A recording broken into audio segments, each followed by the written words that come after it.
இன்றைக்கி நம்ம பார்க்கக்கூடிய டாபிக் என்னென்னா ரிசர்வேஷன் அப்படின்னு நம்ம சொல்லலாம். நம்மளுடைய சிலபஸில் யூனிட் 9 பழைய யூனிட் 9 இப்போ வந்து யூனிட் 5ல் வந்து இது வந்து இருக்கும். உங்களுக்கு தமிழ்நாடு அட்மினிஸ்ட்ரேஷன் அப்படின்னு நம்ம சொல்லுவோம். தமிழ்நாட்டில் உள்ள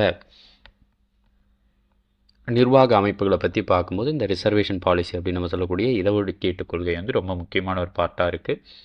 ஸோ நம்ம இந்த யூனிட் 9ல் ஏற்கனவே இங்கே இருக்கக்கூடிய ஹெல்த் சிஸ்டம், எஜுகேஷன், ஸோ இதெல்லாம் பார்த்துருக்கோம். ஸோ அதே மாதிரி தான் இங்கே இருக்கக்கூடிய ரிசர்வேஷன் பாலிசி அப்படின்னு நம்ம சொல்லக்கூடிய இடஒதுக்கீட்டு கொள்கை. ஸோ அந்த இடஒதுக்கீட்டு கொள்கைகளை பொறுத்த வரைக்கும் இது ரொம்பவுமே முக்கியமானது. ஏன் அப்படின்னா ஒரு சோஷியலாக, எக்கனாமிக்கில், ஒரு சமூக ரீதியாக, பொருளாதார ரீதியாக எக்கச்சக்கமான சேஞ்சஸை இன்றைக்கி நீங்கள் எக்கனாமிக் சர்வேயில் பார்த்துருக்கலாம், அல்லது ஒரு நம்மளுடைய பட்ஜெட்டில் பார்த்துருக்கலாம், அல்லது ஏதாவது ஒரு ரிப்போர்ட்டில் பார்த்துருக்கலாம். தொடர்ந்து தமிழ்நாடு வந்து ஒரு குறிப்பிட்ட கன்சிடரபிளான ஒரு இடங்களை பெற்றுக்கிட்டே இருப்பாங்க. ஸோ இந்த மாதிரி தமிழ்நாடு வந்து ஒரு குறிப்பிட்ட இடத்த பெறுறதுக்கு ரொம்ப அவசியமானதாக அமைஞ்சது, ஒரு காலகட்டங்களில் ரொம்ப முக்கியமானதாக இருந்தது எது அப்படின்னு கேட்டிங்கன்னா நம்மளுடைய ரிசர்வேஷன் பாலிசி தான், இந்த இடஒதுக்கீட்டு கொள்கை தான். ஸோ இந்த இடஒதுக்கீட்டு கொள்கையை பொறுத்த வரைக்கும் பெரிய லெவலில் என்ன செஞ்சாங்க அப்படின்னு இருக்கு இல்லையா? ஸோ அதான் பார்க்குறோம். ஸோ இந்த இடஒதுக்கீட்டு கொள்கை அப்படிங்கிறத பொறுத்த வரைக்கும் பார்த்தீங்க அப்படின்னா ஓவராலாக இந்திய லெவலில் ஒரு மாதிரி இருக்கும். அதே மாதிரி தமிழ்நாட்டில் இந்த இடஒதுக்கீடு கொள்கை கிட்டத்தட்ட ஒரு 1920களில் ஷேப் அவுட் ஆக ஆரம்பிச்சிருக்கோம். சரிங்களா? ஒரு 1920லேருந்தே இந்த ரிசர்வேஷன் தொடர்பான விஷயங்கள், இடஒதுக்கீடு தொடர்பான விஷயங்கள் வந்து பார்த்திங்க அப்படின்னா தொடர்ந்து தமிழ்நாடு அரசாங்கத்தால் அப்போது வந்து மெட்ராஸ் பிரசிடென்சிலேருந்தே கொண்டு வரப்பட்டிருக்கும் அப்படிங்கிறத நாம் பார்க்குறோம். ஸோ அதெல்லாம் தான் இது ஆரம்பிக்கும். ஸோ அங்கே ஒரு ஜஸ்டிஸ் பார்ட்டிலேருந்து ஆரம்பித்து இப்போ லாஸ்ட்டாக வந்து இந்த ரிசர்வேஷன் எப்படி வந்து ரோல் அவுட் ஆகி நிற்கிது அப்படிங்கிற வரைக்கும் நம்ம இந்த ரிசர்வேஷனை பற்றி பார்க்க வேண்டியதாக இருக்கும். ஸோ முதல்ல நம்ம பார்க்கக்கூடியது என்ன அப்படின்னு கேட்டிங்கன்னா ரிசர்வேஷன் என்ன. ஸோ இந்த தமிழ்நாட்டில் எப்படி ரிசர்வேஷன் ஸ்டார்ட் ஆச்சு அப்படிங்கிற மாதிரி விஷயங்கள்லாம் பார்ப்போம். ஸோ இது ரிலேட்டடான கேசஸ் என்ன இருக்குது, இது ரிலேட்டடான கமிட்டிஸ் என்ன இருக்குது. ஸோ தமிழ்நாடு ரிசர்வேஷன் அப்படின்னு நம்ம பார்க்கும்போது ஒரு 1920லேருந்து இப்போ வரைக்கும் அந்தந்த மாதிரியான சூழ்நிலைகளில் எங்கெங்கெல்லாம் அதிகரிக்கப்பட்டிருக்கு, என்ன காரணங்களால் அதிகரிக்கப்பட்டிருக்கு அப்படின்னு சொல்லிட்டு ஓவராலாக பார்ப்போம். ஸோ இந்த வகையில் நாம் பார்க்கலாம். ஃபஸ்ட்டு வந்து பார்த்திங்கன்னா ஒரு ரிசர்வேஷன் அப்படின்னு நம்ம பார்க்குறோம். இடஒதுக்கீடு அப்படிங்கிறத பொறுத்த வரைக்கும் இன்றைக்கி ஏதோ ஒரு குறிப்பிட்ட பிரிவினரை சார்ந்த மக்களினுடைய சமூக பொருளாதார முன்னேற்றங்கள் அப்படின்னு நம்ம பார்க்கலாம். சரிங்களா? அங்கே இருக்கக்கூடிய சோஷியல் அண்ட் எக்கனாமிக்கல் டெவலப்மெண்ட்டுக்காக நம்ம என்ன செய்ய போகிறோம்னு கேட்டிங்கன்னா அந்த குறிப்பிட்ட சமூகத்தை சார்ந்த மக்களுக்கு அல்லது குறிப்பிட்ட பிரிவினரை சார்ந்த மக்களுக்கு வேலை வாய்ப்புலையும், கல்வியிலையும் அல்லது அரசியல் ரீதியாகவும் முன்னுரிமை வழங்குகிறோம் அப்படிங்கிறத நாம் பார்க்குறோம். ஓகேங்களா? அரசியல் ரீதியாகவும் முன்னுரிமை வழங்குகிறோம். ஸோ இந்த மாதிரி முன்னுரிமை வாங்கக்கூடிய ஒரு விஷயத்தை தான் நம்ம என்ன சொல்லுவோம் அப்படின்னா ரிசர்வேஷன் அப்படின்னு நம்ம சொல்கிறது உண்டு. ஸோ இன்றைக்கி இந்த ரிசர்வேஷன் அப்படிங்கிறத பொறுத்த வரைக்கும், இந்த இடஒதுக்கீடு அப்படிங்கிறத பொறுத்த வரைக்கும் எங்கெங்கெல்லாம் நம்ம கொடுக்கணும்னா ஒரு ஜாப்ஸ் அப்படின்னு நம்ம சொல்லக்கூடிய அரசு வேலைகளில், எஜுகேஷன் அப்படின்னு நம்ம சொல்லக்கூடிய அரசாங்கத்துடைய கல்வி நிறுவனங்களை நம்ம பார்க்குறோம். ஸோ அதுக்கடுத்து லெஜிஸ்லேச்சர் அப்படின்னு நம்ம சொல்லக்கூடிய சட்டமன்றங்களை நம்ம பார்க்குறோம். ஓகேங்களா? சட்டமன்றத்தில் அல்லது ஒரு நாடாளுமன்றத்தில் நம்ம வழங்குறோம். நம்ம ஏற்கனவே பேசியிருப்போம். பெண்களுக்கு வந்து ரிசர்வேஷன் கொடுக்கறதுக்காக பில்லெல்லாம் கொண்டு வந்திருக்காங்க அப்படிங்கிறத பேசியிருக்கோம். அதே மாதிரி அந்த லோக்கல் பாடிஸ் அப்படின்னு நம்ம சொல்லக்கூடிய உள்ளாட்சி அமைப்புகளில் பெண்களுக்கு வந்து 50% ரிசர்வேஷனை வந்து இன்றைக்கி தமிழ்நாட்டில் வழங்குறாங்க. ஓவரால் இந்தியா ஃபுல்லாமே 33% ரிசர்வேஷனை வழங்குறாங்க. ஸோ இந்த மாதிரியான விஷயங்கள் எல்லாமே இதில் கொண்டு வரதை நம்மளால் பார்க்க முடியும். ரைட்? ஸோ அதுக்கடுத்து விஷயமே என்னென்னா ஒரு குறிப்பிட்ட பிரிவினரை சார்ந்த மக்களினுடைய நலனுக்காக, அவங்களுடைய மேம்பாட்டிற்காக அரசாங்கம் ஒரு சில சலுகைகளை வழங்கும். சலுகைகள் இந்த சென்ஸ் எப்படி சொல்லலாம்னா ஒரு சில கல்வி ரீதியாக, பொருளாதார ரீதியாக முன்னேற்றக்கூடிய இடங்களை செலக்ட் பண்ணி அந்த இடங்களில் முன்னுரிமை வழங்கும் அப்படிங்கிறத நாம் பார்க்குறோம். அதுதான் ரிசர்வேஷன். ஸோ இதை பொறுத்த வரைக்கும் ஒரு ரிசர்வேஷன் அப்படிங்கிறத பொறுத்த வரைக்கும் இட்ஸ் அ சோஷியல் மெஷர் அப்படின்னு நம்ம சொல்லலாம். இது ஒரு சமூக ரீதியான ஒரு நடவடிக்கை தான். ஸோ இந்த சமூக ரீதியான நடவடிக்கையின் மூலம் அங்கே என்ன நடக்குது அப்படின்னா அந்த பகுதியை சார்ந்த அல்லது அந்த பிரிவினரை சார்ந்த மக்களினுடைய நலனுக்காகவும் ப்ளஸ் அந்த மக்களை வந்து மேம்படுத்துறதுக்காகவும் இது வழங்கப்பட்டது அப்படிங்கிறத பார்க்குறோம். அது மட்டும் இல்லாமல் it's a form of social justice. இது ஒரு சமூக நீதியின் வடிவம். சமூக நீதி அப்படிங்கிறத பொறுத்த வரைக்கும் எல்லோரும் சமம். சரிங்களா? எல்லோரும் ஈக்குவல் அப்படிங்கக்கூடிய ஒரு விஷயத்தை எஸ்டாப்ளிஷ் பண்ணுறதுக்காக கொண்டு வரப்பட்டது அந்த ரிசர்வேஷன். அண்ட் இந்த சொசைட்டியில் அந்த ஈக்குவாலிட்டி அப்படின்னு நம்ம சொல்லக்கூடிய சமத்துவத்தை மேம்படுத்துறதுக்காகவும் அந்த சமத்துவமுள்ள ஒரு நிலைமையை கொண்டு வரதுக்காகவும் கொண்டு வரப்பட்டதான் இந்த ரிசர்வேஷன் அப்படிங்கிறத பார்க்குறோம். ஸோ இன்றைக்கி ரிசர்வேஷன் கான்ஸ்டியூஷன் வைஸ் கரெக்டாக தப்பா அப்படிங்கிறத பார்க்குறோம். கான்ஸ்டியூஷன் வைஸ் ஒரு சில ஆர்டிகல்ஸ் பார்த்திங்கன்னா ரிசர்வேஷன் வழங்கப்படக்கூடாது அப்படின்னு சொல்லுது. ஒரு சில இடங்களில் அந்த ரிசர்வேஷனை வழங்கணும் அப்படிங்கக்கூடிய ஒரு நோக்கத்தோட சில திருத்தங்களை நம்ம கொண்டு வந்திருக்கோம். ஸோ இந்த மாதிரி நிறைய விஷயங்கள் இருக்குது. பின்னாடி நம்ம பேசுவோம். ரைட்டாக ஒன்றா பார்க்கலாம். இல்லை, இதுதான் ரிசர்வேஷன். சரிங்களா? ஃபஸ்ட்டு வந்து ஒரு ஈக்குவாலிட்டி அப்படிங்கிறத பொறுத்தவரைக்கும் எல்லாருக்கும் ஈக்குவலா நம்ம ஒண்ணு குடுத்தோம் அப்படின்னா, அது வந்து ஒரு ஈக்குவாலிட்டி அப்படிங்கிறத நம்ம பார்க்குறோம். இது வந்து இந்த சோசியலிஸ்டிக் எக்கனாமில இந்த மாரி ஒரு சோசியலிசம் அப்படின்னு நம்ம சொல்லக்கூடிய சமதர்ம கொள்கைகள்ல இத குறிப்பிடும். அதுவே இங்க இருக்கக்கூடிய ஈக்குவாலிட்டியா ரிசர்வேஷன் வந்து என்ன செய்யும்னா, இப்போ உதாரணத்துக்கு இத பார்த்தீங்கன்னா, இந்த மேட்ச பார்க்கணும். ஸோ ஒருத்தர் வந்து ஹைட்டா இருக்காரு, ஒருத்தர் வந்து அவரோட கொஞ்சம் கம்மியா இருக்காரு, அவரோட இன்னொருத்தர் வந்து சுத்தமாவே கம்மியா இருக்காரு அப்படின்னா, இப்போ இவருக்கு என்ன பண்ண போறாங்கன்னா, எல்லாருக்கும் சமமா பிரிச்சு குடுக்கணும் அப்படிங்கிற வகையில எல்லாருக்குமே ஒவ்வொரு சேர் குடுக்குறாங்க அப்படிங்கிற பட்சத்தில், அது என்ன செய்யாது அப்படின்னா, ஆ சமமா எல்லாருக்கும் குடுக்கும்போது, அது அந்த ஏற்கனவே பின்தங்கிய நிலைமையில இருக்கக்கூடிய பிரிவினரை சார்ந்த மக்களுக்கு, அது பெனிஃபிட்டா இருக்குமா அப்படின்னு கேட்டிங்கன்னா, தெரியாது. எந்த அளவுக்கு பெனிஃபிட்டா இருக்கும் அப்படின்லாம் நமக்கு தெரியாது. ஸோ அதன் காரணமா என்ன பண்றாங்கன்னா, அந்த மக்களினுடைய நிலைமை எப்படி இருக்கு? இவங்க பின்தங்கி இருக்காங்களா? ஸோ அப்ப அவங்க பின்தங்கி இருக்கவங்களுக்கு நெறைய இம்பார்ட்டன்ஸ் குடுங்க. நெறைய சீட்ஸ ஒதுக்கிடுங்க. நெறைய ரிசர்வேஷன கொண்டு வாங்க அப்படிங்கிறதையும். ஸோ அது மட்டும் இல்லாம, அ இந்த மாரியான விஷயங்கள குறிக்கிறது தான் வந்து பார்த்தீங்கன்னா, அந்த ஈக்குவாலிட்டி அப்படின்னு நம்ம சொல்லக்கூடிய ரிசர்வேஷன் அப்படிங்கிறத பார்க்குறோம். ஒருத்தங்க என்ன நிலைமையில இருக்காங்களோ, அந்த நிலைமையில இருக்கக்கூடிய மக்களுக்கு அ வாய்ப்புகளை வழங்குறது, அதிகப்படியான வாய்ப்புகளை வழங்குறது தான் இந்த ரிசர்வேஷன் அப்படின்னு நம்ம சொல்லலாம். இன்னைக்கு ஏன் ஒரு ரிசர்வேஷன் வழங்கப்படுது? ரிசர்வேஷன் குடுப்பதற்கான காரணங்கள் என்ன அப்படின்னு நம்ம பார்க்கும்போது, முதல்ல முன்னேற்றம் அப்படின்னு நம்ம சொல்லலாம். ஒரு குறிப்பிட்ட சமூகத்தினுடைய முன்னேற்றத்திற்காகவும், எம்பவர்மென்ட் அப்படின்னு நம்ம சொல்லலாம். ஒரு குறிப்பிட்ட பிரிவினருக்கு வந்து எம்பவர்மென்ட் அதிகாரம் அளித்தல். உதாரணத்துக்கு பெண்களுக்கு அதிகாரம் அளிக்கிறதா இருக்கலாம், அல்லது இங்க இருக்கக்கூடிய ஃபிசிக்கலி சேலஞ்சடு பெர்சன்ஸ் அப்படின்னு நம்ம சொல்லலாம். மாற்றுத்திறனாளிகளுக்கு வந்து அதிகாரம் அளிக்கிறதா இருக்கலாம். ஸோ இந்த மாதிரியான நபர்களுக்கு வந்து ரிசர்வேஷன் வழங்குறது மூலமா அவங்கள மேம்படுத்தக்கூடிய நடவடிக்கைகள்.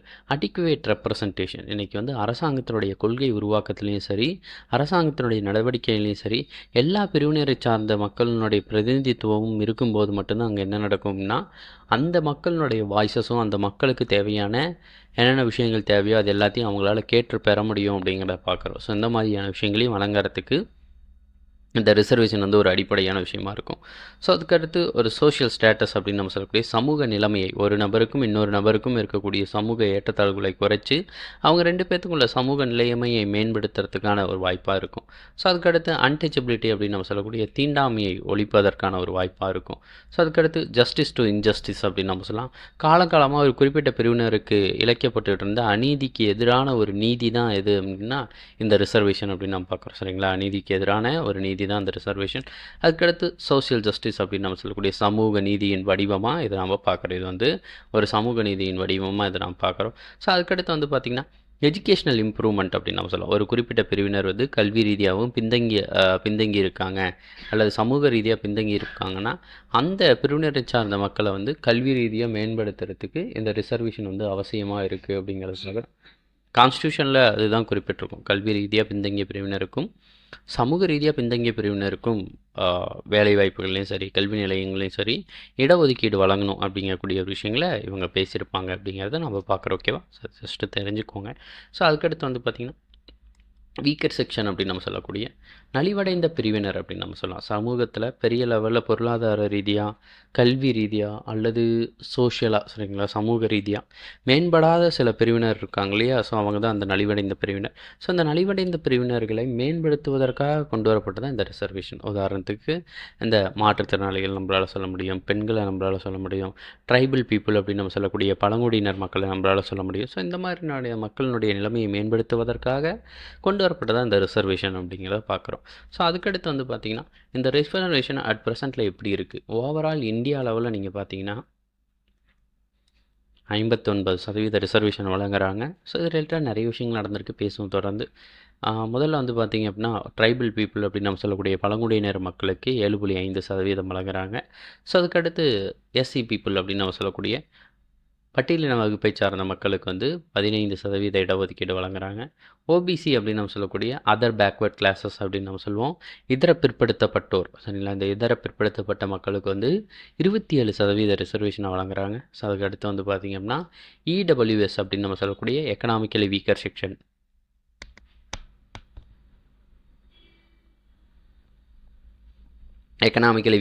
அப்படின்னு நம்ம சொல்லுவோம். பொருளாதார ரீதியாக நலிவடைந்த பிரிவினர் அப்படின்னு சொல்லிட்டு 2019 இந்த ரிசர்வேஷன் வந்து கொடுக்குறாங்க. சரி, நம்ம பார்க்குறோம் ஒரு 10% ரிசர்வேஷனை கொடுக்குறாங்க. ஆக மொத்தம் 59.5% வந்து சென்ட்ரல் கவர்மெண்ட்னுடைய வேலை வாய்ப்புகளில், மத்திய அரசாங்கத்தினுடைய வேலை வாய்ப்புகள் எல்லாம் வழங்கப்படுது அப்படிங்கிறத நம்ம பார்க்குறோம். ஸோ அதுக்கடுத்து வந்து பார்த்திங்கன்னா, இங்கே இருக்கக்கூடிய தமிழ்நாடு ரிசர்வேஷனை பொறுத்த தமிழ்நாடு எப்போதுமே இந்த இடஒதுக்கீடு கொள்கையிலே ரொம்ப முக்கியமான ஒரு மாநிலமாக இருக்கும். ஸோ இன்றைக்கி வந்து ஒரு 100% சீட் வருதுன்னா அதில் 1% இடங்கள் வந்து யாருக்கு ஒதுக்கப்பட்டிருக்குன்னா ட்ரைபல் பீப்புள் அப்படின்னு நம்ம சொல்லக்கூடிய பழங்குடியினர் மக்களுக்கு. மீதி இருக்கக்கூடிய 18% வந்து பார்த்திங்கன்னா ஷெட்யூல் கிளாஸ் அப்படின்னு ஒதுக்கப்பட்டிருக்கும். அதுவும் ஷெட்யூல் கிளாஸுக்கு வந்து 18% இருந்துச்சு. அதை என்ன பண்ணாங்கன்னா ஷெட்யூல் கிளாஸ் பீப்புளுக்குன்னு சொல்லிட்டு 15%, அதில் உட்பிரிவாக SCA அப்படின்னு நம்ம பார்ப்போம், அருந்ததியினர் பிரிவினரை சார்ந்த மக்களுக்கு 3% வழங்கினாங்க. ஸோ அதுக்கடுத்து வந்து பார்த்திங்கன்னா MBC அப்படின்னு நம்ம பார்க்கலாம், மோஸ்ட் பேக்வர்ட் கிளாஸஸ், மிகவும் பிற்படுத்தப்பட்ட பிரிவினருக்கு 20% ரிசர்வேஷன் வழங்கியிருப்பாங்க. ஸோ அதுக்கடுத்து பிசி அப்படின்னு நம்ம சொல்லக்கூடிய பிற்படுத்தப்பட்ட மக்களுக்கு வந்து என்ன செஞ்சுருப்பாங்க அப்படின்னா இதை வந்து 30% இருந்திருக்கும். ஸோ அதை வந்து ரெண்டாக பிரிச்சிருப்பாங்க. ரெண்டாக பிரித்து என்ன பண்ணுவாங்கன்னா பிசி பீப்புளுக்கு மட்டும் என்ன செய்வாங்கன்னா 26.5%, இந்த பிசிஎம் அப்படின்னு நம்ம சொல்லுவோம், இஸ்லாமிய சமூகத்தை சார்ந்த மக்களுக்கு 3.5% ரிசர்வேஷனும் வழங்கியிருப்பாங்க அப்படிங்கிறத பார்க்குறோம். ஓகேவா?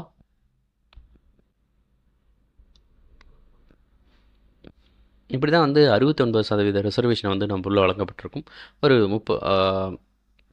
பிசி அப்படின்னு நம்ம சொல்லக்கூடிய பேக்வர்ட் கிளாஸ்க்கு 30% இருக்கும். அதில் பிசி இந்த பிற்படுத்தப்பட்டோர் அப்படிங்கிறக்கூடிய பிரிவினை சார்ந்த மக்களுக்கு 26.5%, பிசிஎம் இஸ்லாமிய சமூகத்தை சார்ந்த மக்களுக்கு 3.5%. அதே மாதிரி எம்பிசி அப்படின்னு நம்ம சொல்லலாம். சரிங்களா? இதர ஓவரால் இந்தியாவில் வந்து பார்த்திங்க அப்படின்னா இந்த இதர பிற்படுத்தப்பட்ட வகுப்பினர் ஓபிசின்னு இருக்கும் இல்லையா? ஸோ அதை வந்து தமிழ்நாட்டில் வந்து என்ன செஞ்சுருப்பாங்கன்னா பிசி எம்பிசின்னு ரெண்டாக பிரிச்சிருப்பாங்க. ஸோ அந்த எம்பிசி அப்படின்னு நம்ம சொல்லக்கூடிய மோஸ்ட் பேக்வர்ட் கிளாஸஸ், கொஞ்சம் மிகவும் பிற்படுத்தப்பட்ட வகுப்பினர் சார்ந்த மக்களுக்கு 20% கொடுத்துருப்பாங்க. அப்படி இல்லை அப்படின்னா டினோட்டிஃபைடு அப்படின்னு நான் சொல்லுவேன் எம்பிசி. சரிங்களா? மிகவும் பிற்படுத்தப்பட்ட வகுப்பினர். அண்ட் டிசி அப்படின்னு சொல்லுவாங்க, டினோட்டிஃபைட் கிளாஸ் அப்படின்னு நம்ம சொல்கிறது உண்டு. சீர் மரபினர் அப்படின்னு நம்ம சொல்கிறது உண்டு. ஸோ அந்த சீர் மரபினருக்கும் இந்த எம்பிசிக்களுக்கும் சேர்த்து 20% இங்கே வழங்கப்பட்டிருக்கும். ஸோ அதுக்கடுத்து எங்களுடைய எஸ்சி ரிசர்வேஷன் ஒரு பேரில் 18% இருக்கும். அது ரெண்டையும் பிரித்து என்ன பண்ணியிருப்பாங்கன்னா எஸ்சி பீப்புளுக்கு 15%, எஸ்சி அருந்ததி பிரிவினரை சார்ந்த மக்களுக்கு 3% இடஒதுக்கீட்டையும் வழங்கியிருப்பாங்க அப்படிங்கிறத நம்ம பார்க்குறோம். ஓகேவா?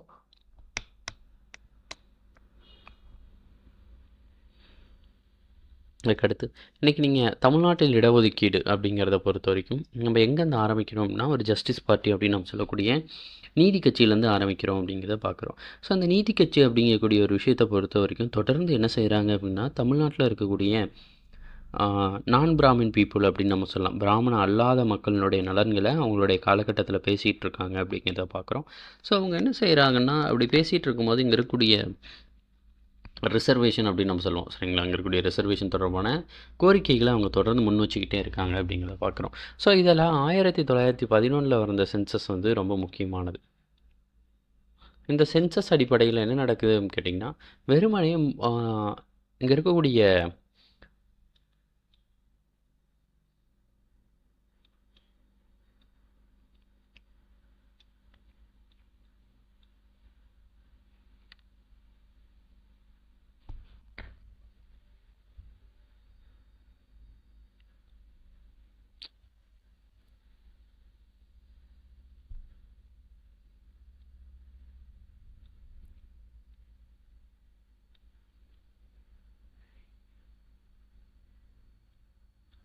பிராமினிக்கல் டாமினன்ஸ் அப்படின்னு நம்ம சொல்லுவோம். சரிங்களா? அங்கே இருக்கக்கூடிய பிராமண மக்களினுடைய ஆதிக்கம் வந்து என்ன இருந்துச்சு அப்படின்னா இந்த காலகட்டங்களில் அதிகப்படியாக கல்வியிலையும் வேலை வாய்ப்புகளும் இருந்துச்சு.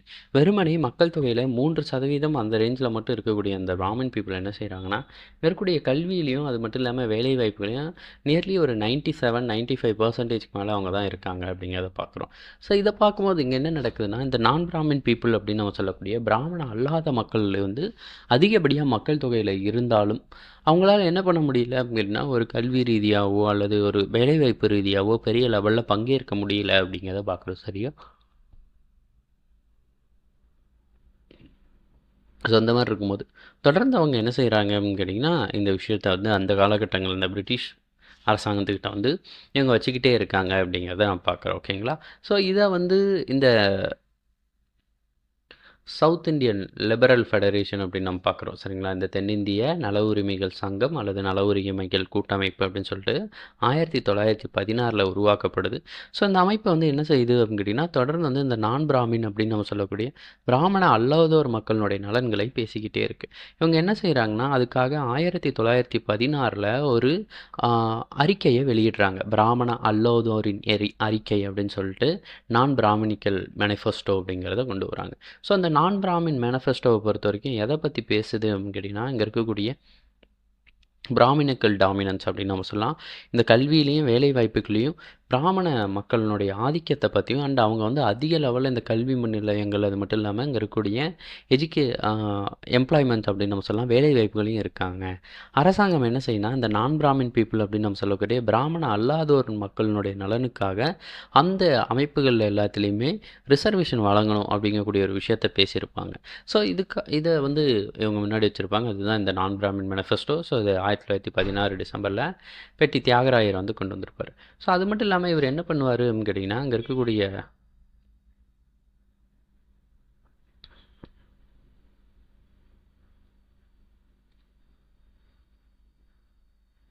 லண்டனுக்கு வந்து இது தொடர்பாக டெலகிராம் வந்து அமைச்சிருப்பார். ஸோ அதன் காரணமாக இந்த லைனை வந்து இந்த மெஷரை வந்து இவங்க என்ன சொல்லுவாங்க அப்படின்னா, அந்த காலகட்டங்களில்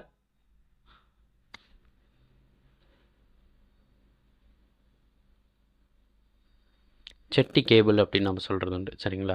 ஸோ அந்த பெட்டி தியாகராயர் இருக்கார் இல்லையா, அவர் வந்து தொடர்ந்து என்ன பண்ணுவார்னா, லண்டனுக்கு வந்து டெலகிராம் மூலமாக இந்த நான் பிராமின் பீப்புளினுடைய தேவைகளை பற்றி பேசிக்கிட்டு இருப்பார். ஸோ இதன் காரணமாகவே இதை நம்ம என்ன சொல்லுவோம் அப்படின்னா, செட்டி கேபிள் அப்படின்னு நம்ம சொல்கிறது உண்டு. அது வந்து என்ன செய்யும் அப்படின்னா, ரிசர்வேஷன் தொடர்பாக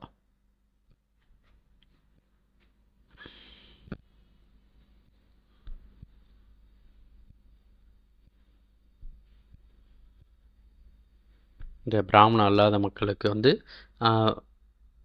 இடஒதுக்கீடை வழங்கணும் அப்படிங்கக்கூடிய ஒரு நோக்கத்தோடு கொண்டு வரப்பட்டது தான் இந்த செட்டி கேபிள் அப்படிங்கிறத நம்ம பார்க்குறோம். ஓகேங்களா. தொடர்ந்து இந்த மைனாரிட்டிஸ் அது மட்டும் இல்லாமல் நான் பிராமன் பீப்புளினுடைய ரிசர்வேஷன் தொடர்பான விஷயங்களை அவங்க பேசிக்கிட்டே இருப்பாங்க. ஸோ அதுக்கடுத்து வந்து பார்த்திங்க அப்படின்னா,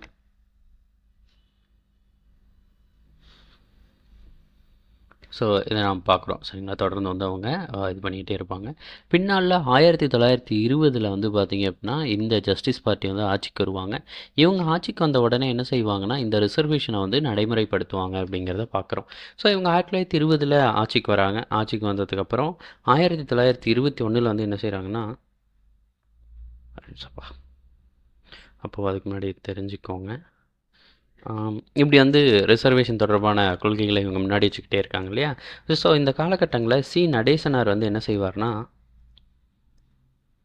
நடேசனார் வந்து என்ன பண்ணுவார்னா, பிரிட்டிஷ்கிட்ட வந்து ஒன்று சொல்லுவார். என்ன சொல்லுவார்னா, நீங்கள் வந்து கண்டிப்பாக ரிசர்வேஷனை நீங்கள் கொடுக்கணும். சப்போஸ் நீங்கள் ரிசர்வேஷன் கொடுக்கல அப்படிங்கிற பட்சத்தில் நாங்கள் என்ன பண்ண மாட்டோம்னா, வரி கட்ட மாட்டோம் அப்படிங்கக்கூடிய ஒரு விஷயத்த சொல்லுவார். நோ ரெப்ரசன்டேஷன்,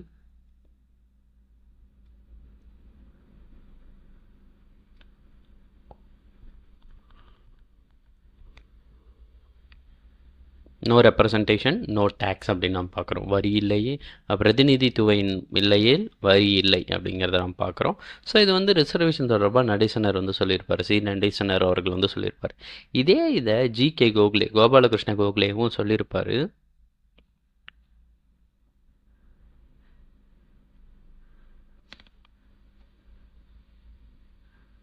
அவர் வந்து என்ன சொல்லியிருப்பார்னா,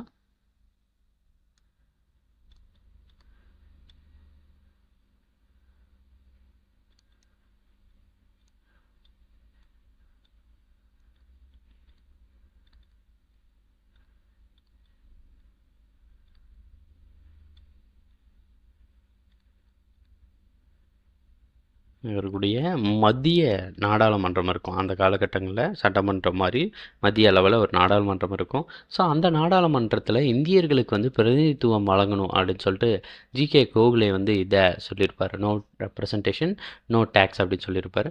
பட் இந்த விஷயத்தை நடேசனாரும் திரும்ப மென்ஷன் பண்ணியிருப்பார். பட் அவர் எதுக்காக சொல்லியிருப்பார்னா, ரிசர்வேஷனுக்காக சொல்லியிருப்பார். அவங்க 2 பேருமே சொல்லியிருப்பாங்க. ஆனால் பர்பஸ் வேறு வேறு. சி நடேசனர் வந்து எதுக்காக சொல்லியிருப்பாருன்னா ரிசர்வேஷனுக்காகவும், கோகலே வந்து என்ன சொல்லியிருப்பார் அப்படின்னா இந்த மத்திய நாடாளுமன்றத்தில் இந்தியர்களுக்கு வந்து பிரதிநிதித்துவம் வழங்கணும் அப்படிங்கக்கூடிய ஒரு விஷயத்துக்காக பேசியிருப்பார். ஸோ அதுக்கடுத்து 1920 இவங்க மறுபடியும் 1919 சட்டம், கவர்மெண்ட் ஆஃப் இந்தியா ஆக்ட் அப்படின்னு நம்ம சொல்லலாம், இந்திய அரசு சட்டம் 1919 படி மாகாணங்களில் இரட்டை ஆட்சி வந்து கொண்டு வரப்படுது. டயார்கி ப்ரொவின்சஸ் அப்படின்னு நம்ம பார்க்குறோம். இப்படி இரட்டை ஆட்சி கொண்டு வந்ததும் அவங்க என்ன செய்கிறாங்க அப்படின்னா இந்த இரட்டை ஆட்சி முறையை வந்து இங்கே இருக்கக்கூடிய இரட்டையாட்சி முறையில் என்ன பண்ணுறாங்கன்னா இந்தியர்களால் தேர்ந்தெடுக்கப்பட்ட ஒரு அரசாங்கம் இருக்கும், அதே மாதிரி பிரிட்டிஷால் நாமினேட் பண்ணப்பட்ட ஒரு அமைப்பு இருக்கும். ஸோ இந்த இந்தியர்களால் தேர்ந்தெடுக்கப்பட்ட அரசாங்கங்களுக்கு வந்து ஒரு சில அதிகாரங்களை வழங்குறாங்க. ஸோ இந்த மாதிரியான விஷயங்கள் நடக்குது. ப்ளஸ் அது மட்டும் இல்லாமல் இந்த காலகட்டங்களில் என்ன செய்யுதுன்னா எலெக்ஷனும் நடக்குது, தேர்தலும் நடக்குது. இப்படி தேர்தல் நடந்த முடிஞ்ச உடனே என்ன செய்யுதுன்னு கேட்டிங்கன்னா இங்கே இருக்கக்கூடிய ஜஸ்டிஸ் பார்ட்டி அப்படின்னு நம்ம பார்க்கக்கூடிய நீதி கட்சி வந்து என்ன செய்வாங்கன்னா வெற்றி பெறுவாங்க. அந்த தேர்தலில் வெற்றி பெற்று ஆட்சி அமைப்பாங்க அப்படிங்கிறத பார்க்குறோம். ஸோ இப்படி ஆட்சி அமைக்கும் போது அவங்க என்ன செஞ்சுருவாங்க அப்படின்னு கேட்டிங்கன்னா தங்களுடைய நீண்ட நாள் கோரிக்கையான கம்யூனல் ரெப்ரசன்டேஷன் அப்படின்னு நம்ம சொல்லக்கூடிய வகுப்புவாத பிரதிநிதித்துவம் அப்படின்னு நம்ம சொல்லுவோம் சரிங்களா, கம்யூனல் ரெப்ரசன்டேஷனை கொண்டு வரணும் அப்படிங்கக்கூடிய ஒரு நோக்கத்தோட முதல்ல 1921 ஒரு தீர்மானத்தை கொண்டு வருவாங்க. அந்த தீர்மானம் எதற்காக அப்படின்னு கேட்டிங்கன்னா நான் பிராமின் பீப்புள் அப்படின்னு நம்ம சொல்லக்கூடிய பிராமண அல்லாத மக்களை வந்து வேலை வாய்ப்புகள்லையும் ப்ளஸ் அது மட்டும் இல்லாமல் கல்வியிலையும் கொண்டு போய் சேர்க்கறதுக்கான ஒரு தீர்மானம் தான் இந்த தீர்மானம். 1921 ஆகஸ்ட்டில் வந்து இதை கொண்டு வருவாங்க அப்படிங்கிறத பார்க்குறோம். ஸோ இதை பொறுத்த வரைக்கும் அவங்க என்ன செய்வாங்கன்னா இருக்கக்கூடிய மக்களை பிராமின் பீப்புள் அப்படின்னு நம்ம பார்ப்போம். பிராமண மக்கள், பிராமண அல்லாத மக்கள், இந்தியன் கிறிஸ்டின் அப்படின்னு நம்ம சொல்லலாம், இந்திய கிறிஸ்துவர்கள், முஸ்லீம்ஸ், ஸோ அதுக்கடுத்து யூரோப்பியன்ஸ், அதுக்கடுத்து ஆங்கிலோ இந்தியன்ஸ் அண்ட் அதர்ஸ் அப்படின்னு சொல்லிட்டு பிரித்து ஸோ இவங்களுக்கு வந்து நீங்கள் வேலைவாய்ப்புகளில் முக்கியத்துவம் வழங்கணும் அப்படிங்கிற மாதிரியான விஷயங்களை வந்து இவங்க சொல்லியிருப்பாங்க. தொடர்ந்து இந்த போர்ட் ஆஃப் ரெவன்யூ நம்ம பார்த்தோம்லையே இந்த போர்ட் ஆஃப் ரெவன்யூ அப்படிங்கிறது வருவாய் வாரியம் அப்படிங்கிறது பிரிட்டிஷாரால் அப்பாயின்மெண்ட் பண்ணப்படக்கூடிய அட்மினிஸ்ட்ரேட் பண்ணக்கூடிய ஒரு அமைப்பு. அப்போ நம்ம டயார்கி அப்படின்னு நம்ம பேசுகிறோம் இல்லையா இரட்டையாச்சு, அதில் வந்து இவங்க மேலே இருப்பாங்க சரியா. ஸோ இந்த லெஜிஸ்லேட்டிவ் கவுன்சில் அப்படின்னு நம்ம சொல்லக்கூடிய சட்டமன்றத்தின் மூலம் இந்த ரெசல்யூஷன் வந்து பாஸ் ஆகி இந்த போர்ட் ஆஃப் ரெவன்யூட்ட போவோம். அவங்களும் என்ன செய்வாங்க அப்படின்னா இதுக்கு வந்து அப்ரூவல் கொடுப்பாங்க அப்படிங்கிறத பார்க்குறோம். இதன் மூலம் முதலாவது வகுப்புவாத அரசாணை, ஃபஸ்ட்டு கம்யூனல் ஜிஓன்னா கவர்மெண்ட் ஆர்டர் அப்படின்னு நம்ம சொல்லுவோம், அரசாணை அப்படின்னு நம்ம சொல்லுவோம். இந்த முதலாவது வகுப்புவாத அரசாணை 1921 இங்கே இருக்கக்கூடிய ஜஸ்டிஸ் பார்ட்டி அப்படின்னு நம்ம சொல்லக்கூடிய நீதி கட்சியின் மூலமாக கொண்டு வரப்பட்டிருக்கும் அப்படிங்கிறத நம்ம பார்க்குறோம். ஓகேங்களா, நீதி கட்சி 1921 ஃபஸ்ட்டு கம்யூனல் ஜிஓ அப்படின்னு நம்ம சொல்லக்கூடிய முதலாவது வகுப்புவாத அரசாணையை கொண்டு வந்திருப்பாங்க. பின்னால் இவங்க தான் தொடர்ந்து வந்து 35 வரைக்குமே பீரியடில் இருப்பாங்க. இந்த 35 வரைக்குமே என்ன பண்ணியிருப்பாங்கன்னா இந்த ரிசர்வேஷன் தொடர்பாக ஒவ்வொரு விஷயங்களும் தொடர்ந்து இது பண்ணிக்கிட்டே இருப்பாங்க. அதன்படி 1922 என்ன பண்ணுவாங்கன்னா மறுபடியும் இன்னொரு கம்யூனல் ஜீவோ கொண்டு வந்து இந்த நான் பிராமின் பீப்புள் அப்படின்னு நம்ம சொல்லக்கூடிய பிராமண அல்லாத மக்களினுடைய வாய்ப்புகளை, அதாவது வந்து கல்வி மற்றும் வேலை வாய்ப்புக்கான வாய்ப்புகளை வந்து எக்ஸ்டெண்ட் பண்ணுவாங்க அப்படிங்கிறத நம்ம பார்க்குறோம். ஸோ அதுக்கடுத்து 1925 மறுபடியும் இன்னொரு ஜீவோ கொண்டு வருவாங்க சரிங்களா, தேர்டு கம்யூனல் ஜீவோ அப்படின்னு நம்ம பார்க்கலாம். இந்த மூன்றாவது அரசாணையை கொண்டு வந்து என்ன பண்ணுவாங்கன்னா 25 இங்கே இருக்கக்கூடிய டிப்ரெஸ்டு கிளாஸ் பீப்புள் அப்படின்னு நம்ம சொல்லுவோம் சரிங்களா. இந்த ஒடுக்கப்பட்ட சமூகத்தை சார்ந்த மக்கள் அப்படிங்கக்கூடிய ஒரு விஷயத்த யாரெல்லாம் இந்த ஒடுக்கப்பட்ட சமூகத்திற்கு சார்ந்த மக்களாக வராங்களோ அவங்க எல்லாத்துக்குமே ரிசர்வேஷன் கொடுக்கணும் அப்படிங்கக்கூடிய ஒரு விஷயத்த இதை பண்ணுவாங்க. ஸோ அது மட்டும் இல்லாமல் இந்த இதில் வந்து விதி எண் 92 விதி எண் 92 கீழே என்ன பண்ணியிருக்கோம் அப்படின்னா இந்த ஒடுக்கப்பட்ட சமூகத்தை சார்ந்த மக்கள், இந்த டிப்ரெஸ்டு கிளாஸ் பீப்புள் அப்படின்னு நம்ம பார்க்குறோம் இல்லையா. ஸோ இந்த ஒடுக்கப்பட்ட சமூகத்தை சார்ந்த மக்களுக்கான ரிசர்வேஷன் அப்படின்னு நம்ம சொல்லக்கூடிய இடஒதுக்கீடை வந்து இவங்க வழங்கியிருப்பாங்க. மெயினாக இந்த எஜுகேஷன் அப்படின்னு நம்ம சொல்லக்கூடிய கல்வியில் வந்து வழங்கியிருப்பாங்க அப்படிங்கிறத நம்ம பார்க்குறோம் ரைட். ஸோ அதுக்கடுத்து மறுபடி 1927 ஒரு ஜீவோ கொண்டு வருவாங்க. ரொம்ப முக்கியமான ஜீவோ இதுதான்.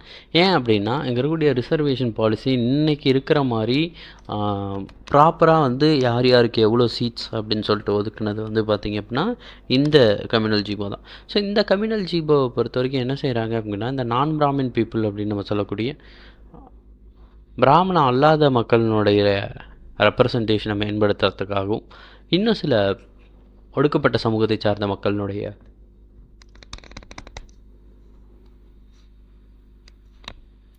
ஒடுக்கப்பட்ட சமூகத்தை சார்ந்த மக்களுக்கு வாய்ப்புகளை வழங்குறதுக்காகவும் இவங்க கொண்டு வருவாங்க.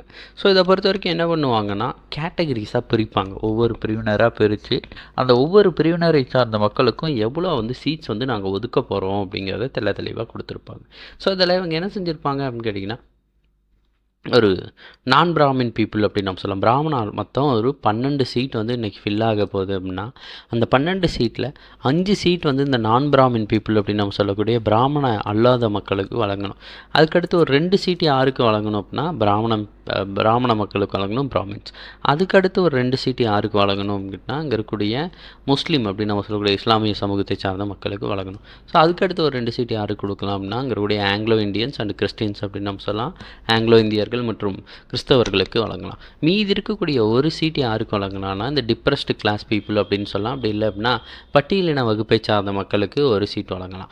ஆக மொத்தம் எப்படின்னா ஒரு 12 சீட் இன்றைக்கி ஃபில் ஆகுது அப்படிங்கிற பட்சத்தில் அதில் 5 சீட்டை இந்த நான் பிராமின் பீப்புள் அப்படின்னு நம்ம சொல்லக்கூடிய பிராமண அல்லாத மக்களுக்கும், 2 சீட்டு பார்த்தீங்கன்னு கேட்டிங்கன்னா பிராமின் பீப்புளுக்கும், 2 சீட்டு இஸ்லாமிய சமூகத்தை சார்ந்த மக்களுக்கும், அதுக்கடுத்து 2 சீட் இங்கே இருக்கக்கூடிய ஆங்கிலோ இந்தியன்ஸ் அண்டு கிறிஸ்டின்ஸ் அந்த சமூகத்தை சார்ந்த மக்களுக்கும், ப்ளஸ் ஒரு சீட் டிப்ரெஸ்டு கிளாஸ் அப்படின்னு நம்ம சொல்லக்கூடிய ஒடுக்கப்பட்ட சமூகத்தை சார்ந்த மக்களுக்கும் வழங்கணும் அப்படிங்கக்கூடிய ஒரு நோக்கத்தோடு கொண்டு வரப்பட்டது தான் இது. ஸோ இதை பொறுத்த வரைக்கும் அக்செப்ட் பண்ணிட்டாங்க. ஸோ இதன் மூலமாக என்ன செய்யுது அப்படின்னா, இன்றைக்கி நம்ம பார்க்குறாங்க இல்லையா, ஒவ்வொருத்தருக்கும் எவ்வளோ சீட் அப்படின்னு சொல்லிட்டு எக்ஸாக்டாக பிரிச்சுக்கூடிய ஒரு விஷயம் இதில் கொண்டு வரப்படுது.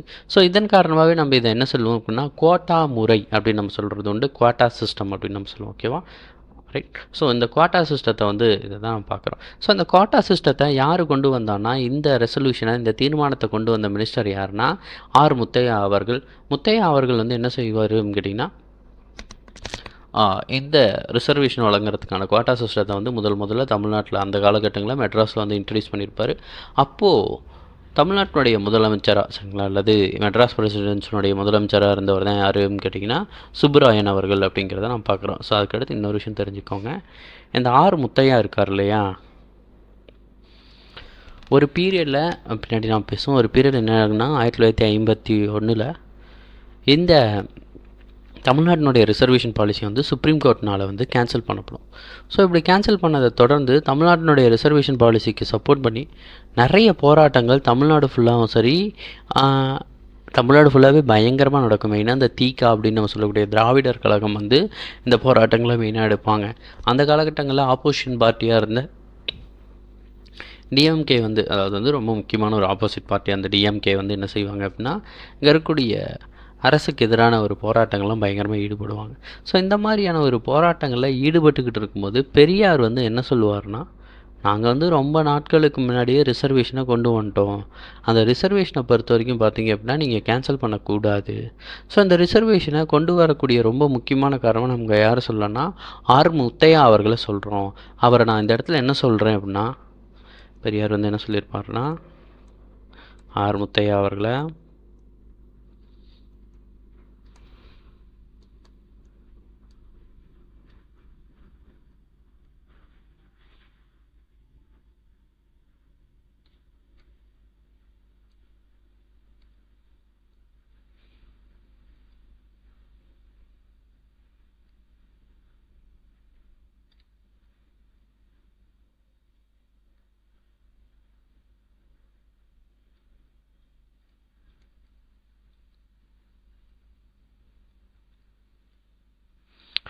Father of communal representation in Tamil Nadu, தமிழ்நாட்டின் வகுப்புவாத பிரதிநிதித்துவத்தின் தந்தை அப்படின்னு நம்ம பார்க்குறோம். சரிங்களா. ஸோ இவரை பொறுத்த வரைக்கும் என்ன சொல்லுவாங்கன்னா, தமிழ்நாட்டின் வகுப்புவாத பிரதிநிதித்துவத்தின் தந்தை அப்படின்னு சொல்லிட்டு பெரியார் மென்ஷன் பண்ணியிருப்பார் அப்படிங்கிறத பார்க்குறோம். யார் அப்படின்னா ஆர் முத்தையா அவர்களை. எப்போ சொல்லியிருப்பாருன்னா ஒரு 1951 இங்கே இருக்கக்கூடிய ரிசர்வேஷனை சப்போர்ட் பண்ணி நிறைய போராட்டங்கள் ஓவராலாக தமிழ்நாடு ஃபுல்லாகவே நடக்கும். இந்த போராட்டங்களில் ஒரு கூட்டத்தில் இப்படி பேசியிருப்பார். சரிங்களா, தெரிஞ்சுக்கோங்க. இந்த நிலைமை தான் 1947 வரைக்குமே தமிழ்நாட்டில் நீடிச்சிச்சு. பின்னால் என்ன நடக்கும் அப்படின்னா, கான்ஸ்டியூஷனில் என்ன பண்ணியிருக்குன்னா, இங்கே இருக்கக்கூடிய எஸ்சி எஸ்டி பீப்புளுக்கு மட்டும் ரிசர்வேஷன் கொடுக்கலாம், இருக்கக்கூடிய எஸ்சி எஸ்டி பிரிவினரை சார்ந்த மக்களுக்கு மட்டும் என்ன செய்யலாம் அப்படின்னா ரிசர்வேஷன் கொடுக்கலாம் அப்படிங்கக்கூடிய ஒரு விஷயத்தை கொண்டு வந்துச்சு. ஸோ அதுக்கடுத்து பார்த்திங்க அப்படின்னா, அதுக்கப்புறமேட்டுக்குமே கான்ஸ்டியூஷனில் எஸ்சி எஸ்டி பீப்புளுக்கு மட்டும் தான் ரிசர்வேஷன் கொடுக்கணும் மென்ஷன் பண்ணியிருக்காங்க. தமிழ்நாடு என்ன பண்ணுறாங்கன்னா, குமாரசாமி தலைமையில் ஒரு ஓபிசி அப்படின்னு நம்ம சொல்லக்கூடிய இதர பிற்படுத்தப்பட்ட மக்களுக்கு, இந்த பிசி பேக்வர்ட் கிளாஸ் இருக்காங்களே, பிற்படுத்தப்பட்ட வகுப்பினை சார்ந்த மக்களுக்குன்னு 25% வந்து இடஒதுக்கீட்டை வழங்கிடுறாரு. ஸோ அந்த இடஒதுக்கீட்டின் காரணமாக என்ன நடந்துருது அப்படின்னா, இங்கே தான் சிக்கலே ஆரம்பிக்குது. ரிசர்வேஷன் பிரச்சனை இங்கே தான் ஆரம்பிக்குது. இவர் இந்த ரிசர்வேஷனை வழங்கிடுறாரு. இது அப்படியே தமிழ்நாட்டில் ஃபாலோ பண்ணிகிட்ருக்கோம். ஃபாலோ பண்ணிகிட்டு இருக்கும்போது என்ன நடந்துருதுன்னா, 1951 செம்பக துரைராஜன் அப்படிங்கக்கூடியவங்களுக்கு என்ன நடக்குதுன்னா, மெடிக்கல் சீட் வந்து கிடைக்கல. அவங்க வந்து ஒரு ஜென்ரல் கேட்டகரி, ஓசி கேட்டகரியில் இருப்பாங்க. ஸோ அவங்களுக்கு வந்து பார்த்திங்க அப்படின்னா என்ன கிடைக்காது அப்படின்னா, இந்த ரிசர்வேஷன் பாலிசியை வந்து பிசிக்கு எக்ஸ்டெண்ட் பண்ணதுனால சீட்ஸ் வந்து ஓசிக்கு லிமிட்டடாக தான் இருந்திருக்கும். அவங்களுக்கு வந்து மார்க் இருந்துமே பிசியை விட குறைவான மார்க் இருந்துமே அவங்களுக்கு என்ன செய்யாது அப்படின்னா சீட் கிடைக்காது. ஸோ இதை பார்த்துட்டு அவங்க என்ன பண்ணுவாங்கன்னா, 1951 சுப்ரீம் கோர்ட்டில் வந்து கேஸ் போடுவாங்க. ஏன் சுப்ரீம் கோர்ட்டில் கேஸ் போடுவாங்கன்னா, நம்ம பார்த்துருக்கோம் ஆர்டிக்கல் 14 அப்படின்னு நம்ம பார்க்குறோம். சரிங்களா? சட்டத்திற்கு முன் அனைவரும் சமம். ஆர்டிக்கல் 15 நாம் பார்க்குறோம். ஸோ அந்த ஆர்டிக்கல் 15 வந்து என்ன செய்யும் அப்படின்னு கேட்டிங்கன்னா, எந்த ஒரு பாகுபாடும் காட்டக்கூடாது, இனம், மொழி, மதம்.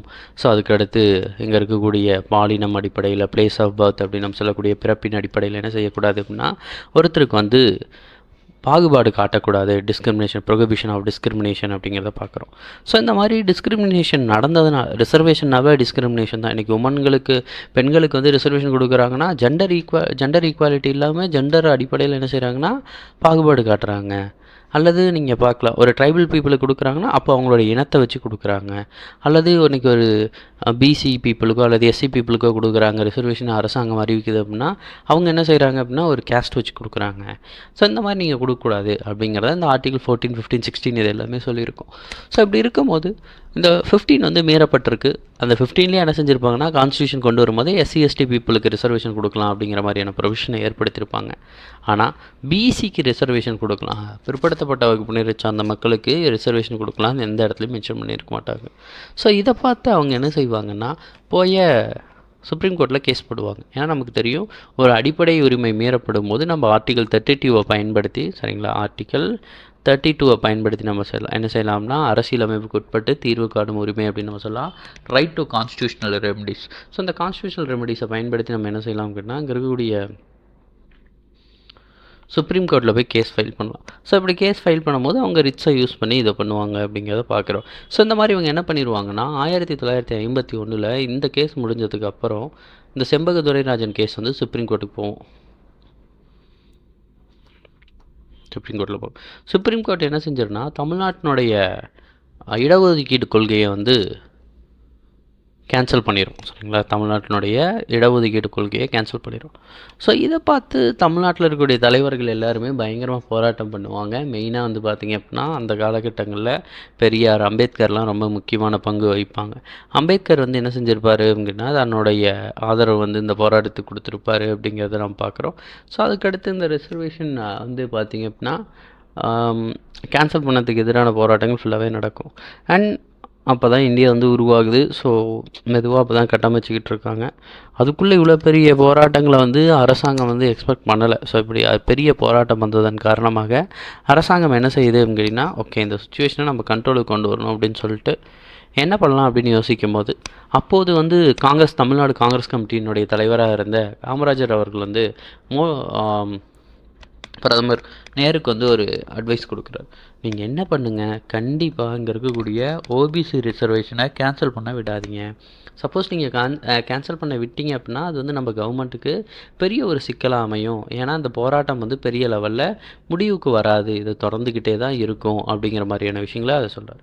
ஸோ இதை பார்த்த நேரு வந்து என்ன பண்ணுறாருன்னா, நம்மளுடைய கான்ஸ்டியூஷனுக்கு தெரியும், ஆர்டிகல் 368 சரிங்களா பார்த்துருக்கோம். ஸோ சரத்து 368 என்ன செய்யணும்னா, அங்கே இருக்கக்கூடிய அமெண்ட்மெண்ட் அப்படின்னு நம்ம சொல்லக்கூடிய சட்டத்திருத்தத்துக்கு வழிவகை செய்யும். ஸோ அந்த சட்டத்திருத்தத்தை கொண்டு வரணும் அப்படின்னு முடிவெடுக்கிறாங்க. ஸோ அதுக்காக 1951 ஃபஸ்ட்டு கான்ஸ்டியூஷனல் அமெண்ட்மெண்ட் ஆக்ட் அப்படின்னு நம்ம சொல்லலாம், முதலாவது அரசியலமைப்பு சட்டத்திருத்தம் வந்து கொண்டு வரப்படுது. ஸோ இது வந்து என்ன செய்யுதுன்னா, நம்ம ஏற்கனவே பார்த்துருக்கோம், ரிசர்வேஷன் தொடர்பாக பேசும். அண்ட் 9th ஷெடியூல் அப்படின்னு நம்ம சொல்லக்கூடிய 9வது அட்டவணையும் கொண்டு வரும். ஸோ அந்த ரிசர்வேஷன் தொடர்பாக இவங்க பேசும்போது என்ன பண்ணுறாங்கன்னா, ஆர்டிகல் 15 கிளாஸ் 4, 16 கிளாஸ் 4 ஆட் பண்ணுறாங்க. இந்த ரெண்டு ஆர்டிக்கலும் என்ன செய்யுதுன்னா,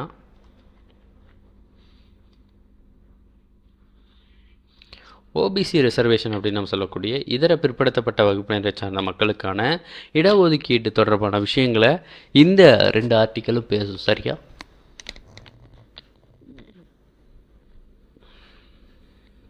இந்த 2 ஆர்டிக்கலும் பேசும். ஓபிசி ரிசர்வேஷன் அப்படின்னு நம்ம சொல்லலாம்.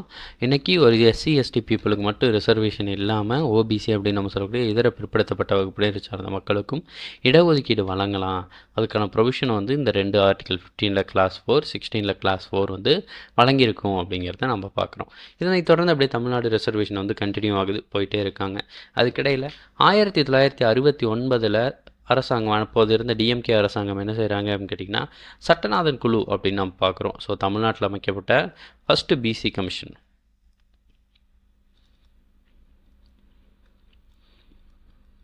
தமிழ்நாட்டில் அமைக்கப்பட்ட முதலாவது பிற்படுத்தப்பட்ட ஒரு ஆணையத்தை நம்ம பார்க்குறோம்.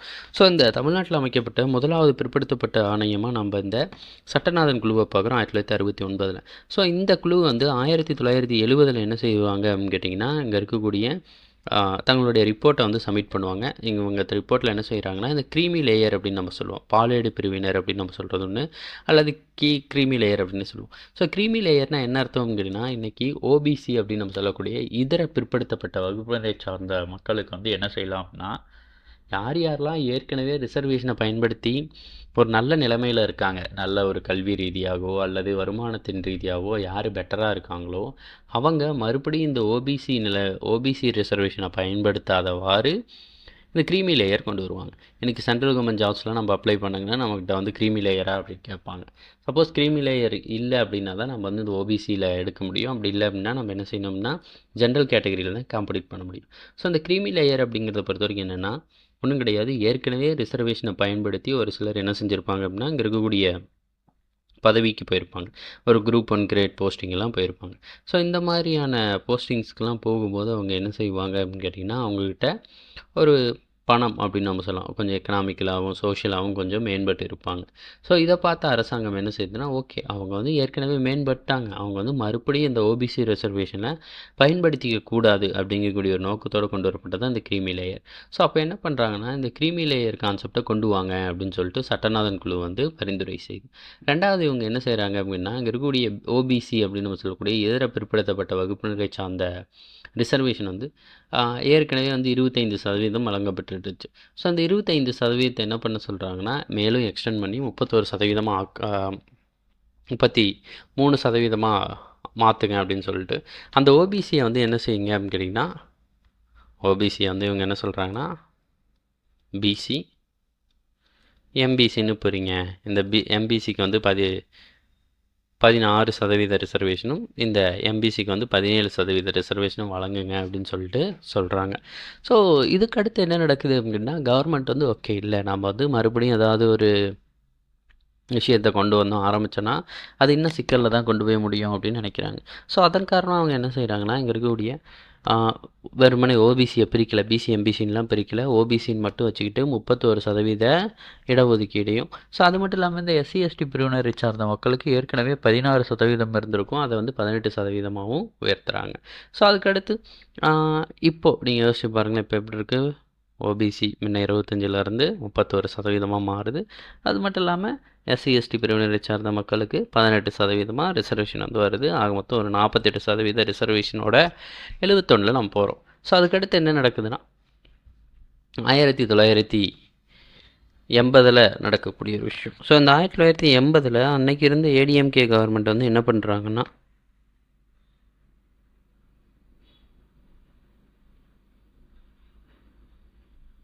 இங்கே இருக்கக்கூடிய க்ரீமி லேயர் கான்செப்டை 1979 என்ன பண்ணிடுவார்னா எம்ஜிஆர் வந்து இந்த ஏற்கனவே சட்டநாதன் குழு வந்து என்ன செஞ்சுருக்குன்னா க்ரீமி லேயர் கொண்டு வாங்க அப்படின்னு சொல்லியிருக்கும் இல்லையா. ஸோ இந்த ஓபிசி பிரிவினரை சார்ந்த மக்களுக்கு க்ரீமி லேயர் கான்செப்டை வந்து எம்ஜிஆர் வந்து 1979 அனௌன்ஸ் பண்ணிடுவார். அவர் என்ன சொல்லுவார்னா எந்தெந்த குடும்பங்கள் எல்லாமே 9,000 ரூபாய் வந்து சம்பாதிக்கிறாங்களோ வருஷத்துக்கு அந்த குடும்பம் என்ன செய்யாதுன்னா இந்த ஓபிசி ரிசர்வேஷனை பயன்படுத்த முடியாது. அவங்க என்ன செய்யணும்னா இங்கே இருக்கக்கூடிய க்ரீமி லேயர்னு அறிவிக்கப்படுது அப்படின்னு சொல்லிட்டு இவங்க கொண்டு வராங்க. இதை கொண்டு வந்ததும் என்ன நடக்குது அப்படின்னு கேட்டிங்கன்னா அன்னைக்கு இருந்த எதிர்க்கட்சி வந்து டிஎம்கே வந்து என்ன செய்கிறாங்கன்னா ஏடிஎம்கே எதிராக பயங்கரமான போராட்டங்களை நடத்துகிறாங்க. ஸோ அது மட்டும் இல்லாமல் அந்த காலகட்டங்களில் காங்கிரஸுமே இவங்களோட சேர்ந்துட்டு பயங்கரமான விஷயங்களை கிரிட்டிசைஸ்லாம் வைக்கிறாங்க. இதன் மூலம் வந்து எம்ஜிஆர் அவர்கள் தலைமையிலான அரசாங்கத்துக்கு வந்து ஒரு பெரிய அழுத்தம் ஏற்படுது. ஏன்னா ஃபஸ்ட்டு டைம் அப்போ தான் வராரு. டக்குன்னு இப்படி பண்ணதும் என்ன நடக்குது அப்படின்னா, மேபி நம்மளுக்கு வந்து சிக்கல்கள் வந்து வருமோ அப்படிங்கக்கூடிய ஒரு விஷயத்தை அவர் பார்க்குறாரு. ஸோ இதன் காரணமாக அவர் என்ன பண்ணுறாரு அப்படின்னு கேட்டிங்கன்னா,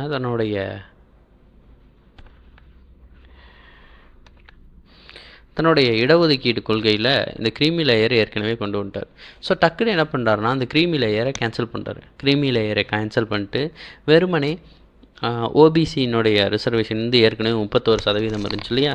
ஸோ அந்த 31% என்ன பண்ணுறாருனா 50% உயர்த்தி வைக்கிறாரு. எப்போது 1980. அப்போ 1980 என்ன நடந்துருதுன்னா, ஓபிசி ரிசர்வேஷனை 50% இன்க்ரீஸ் பண்ணிடுறாங்க. அதே மாதிரி ஏற்கனவே எஸ்சி எஸ்டி ரிசர்வேஷன் என்ன இருக்குன்னா ஒரு 18% இருக்குது. மொத்தம் என்ன பண்ணுறாங்கன்னா 68% ரிசர்வேஷனை வந்து பார்த்திங்க அப்படின்னா இந்த 1980 கொண்டு வராங்க அப்படிங்கிறத பார்க்குறோம். ஓகேவா? 68% ரிசர்வேஷனை வந்து 1980 கொண்டு வரதை நம்மளால் பார்க்க முடியும். ரைட்டாக? ஸோ தெரிஞ்சுக்கோங்க. ஏற்கனவே இந்த க்ரீமி லேயர் அப்படின்னு நம்ம பார்க்கலாம். சட்டநாதன் குழு வந்து இந்த க்ரீமி லேயரில் கொண்டு வரணும் அப்படின்னு சொல்லிட்டு பரிந்துரை கொடுத்துருப்பாங்க. பட் அப்போது இந்த டிஎம்கே அரசாங்கம் வந்து அதை செயல்படுத்தியிருக்காது. பட் பின்னால் 1979 இந்த க்ரீமி லேயர் கான்செப்ட் வந்து ஏடிஎம்கே தலைமையிலான அரசாங்கம் வந்து எம்ஜிஆர் வந்து கொண்டு வந்திருப்பார்.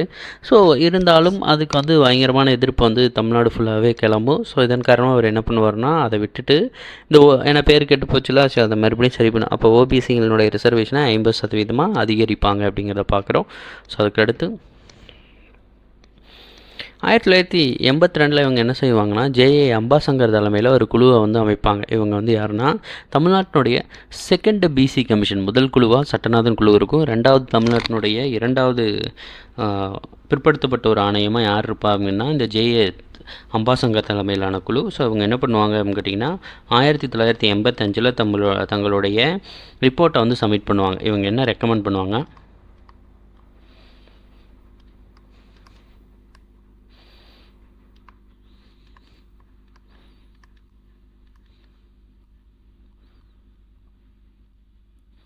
இந்த பிசி எம்பிசின்னு சொல்லிட்டு நீங்கள் என்ன செய்யுங்க அப்படின்னா பிரிங்க அப்படிங்கக்கூடிய ஒரு விஷயத்த சொல்லியிருப்பாங்க. ஸோ இந்த ஓபிசி பிரிவினரை சார்ந்த மக்களுக்கு 50% ரிசர்வேஷனை வந்து நீங்கள் பிரித்து கொடுக்கலாம் பிசி எம்பிசி அப்படின்னு சொல்லிட்டு சொல்லியிருப்பாங்க. ஸோ அதில் என்ன நடந்துரும் கேட்டிங்கன்னா, பெரிய லெவலில் கவர்மெண்ட் வந்து இந்த பரிந்துரையை எடுத்துக்க மாட்டாங்க. அப்போது அந்த காலகட்டங்களில் ஒரு ரெக்கமெண்டேஷன் இந்த வன்னியர் சங்கம் வந்து ஒரு போராட்டம் நடத்துவாங்க. அவங்க என்ன செய்வாங்கன்னா, இங்கே இருக்கக்கூடிய இந்திய அளவில் இருக்கக்கூடிய வேலைவாய்ப்புகளை 2% ரிசர்வேஷனும், அது மட்டும் இல்லாமல் அங்கே இருக்கக்கூடிய மாநில அரசாங்கத்தினுடைய வேலைவாய்ப்புகளில் 20% ரிசர்வேஷனும் வேணும் அப்படின்னு சொல்லிட்டு மாநிலம் முழுக்கும் பயங்கரமான போராட்டங்கள் நடத்துவாங்க. அண்ட் தமிழ்நாட்டினுடைய இடஒதுக்கீடு கொள்கையில் ரொம்ப பெரிய போராட்டமாக அமைஞ்சது இந்த போராட்டம். ஸோ இந்த போராட்டத்தினுடைய அழுத்தத்தை தொடர்ந்து அப்போது இருந்த அரசாங்கம் என்ன செய்யுது அப்படின்னா, இந்த ஓபிசி ரிசர்வேஷனை வந்து 2ஆக பிரிக்கிறாங்க. ஸோ இந்த ஓபிசி ரிசர்வேஷன் ஏற்கனவே எப்படி இருக்குன்னா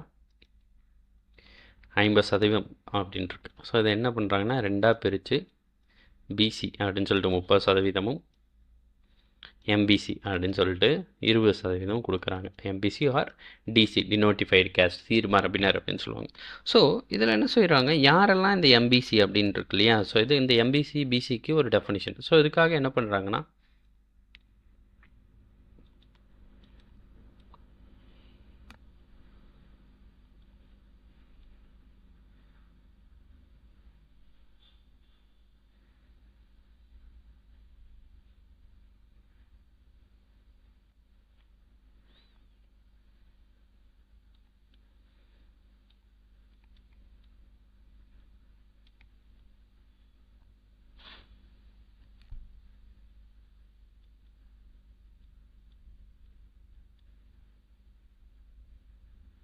இன்னைக்கு 50லேருந்து 60% எந்த கம்யூனிட்டிஸ்ட்டை வந்து எந்த பிரிவினரை சார்ந்த மக்கள்கிட்ட பின்தங்கிய நிலைமை இருக்கோ அவங்கள வந்து பிசி அப்படின்னும், அதுவே வந்து பார்த்திங்க அப்படின்னா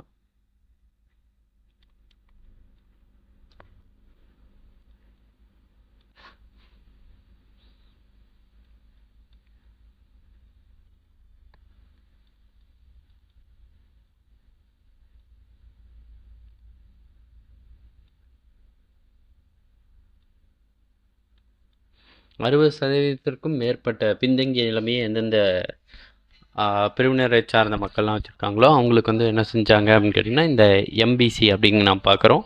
அந்த பிரிவினரின் கீழே ரிசர்வேஷனை வழங்கணும் அப்படிங்கக்கூடிய ஒரு நோக்கத்தோட இந்த ரிசர்வேஷன் 1989 கொண்டு வரப்படுது. சரிங்களா?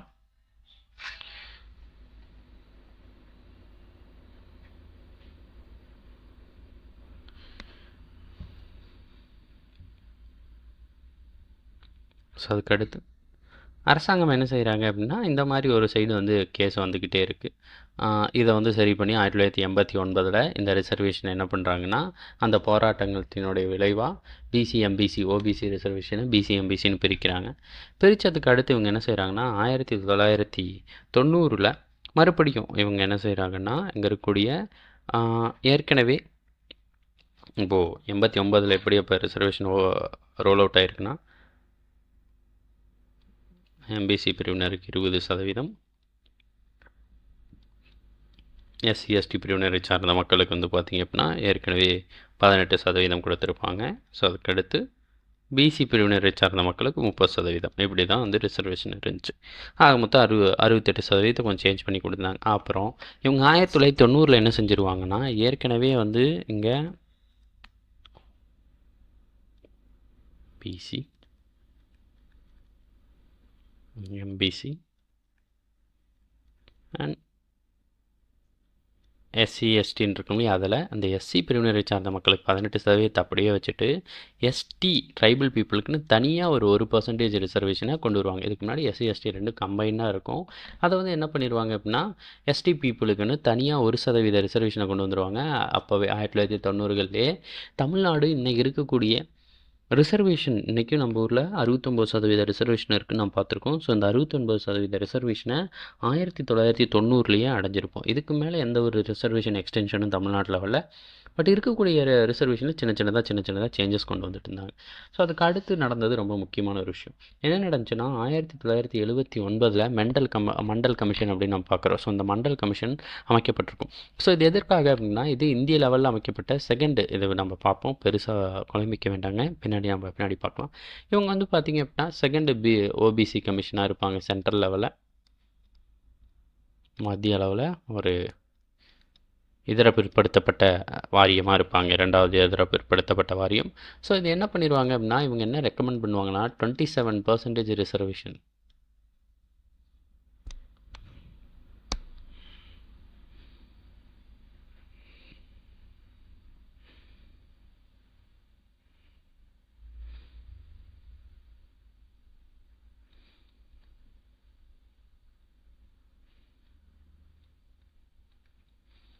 ஓபிசி பிரிவினரை சார்ந்த மக்களுக்கு வந்து பார்த்திங்க அப்படின்னா 27% இடஒதுக்கீடு அப்படிங்கக்கூடிய ஒரு விஷயத்தை வந்து இவங்க கொண்டு வந்திருப்பாங்க அப்படிங்கிறத நம்ம பார்க்குறோம். 27% இடஒதுக்கீடு அப்படிங்கக்கூடிய ஒரு விஷயத்த இவங்க கொண்டு வந்திருப்பாங்க.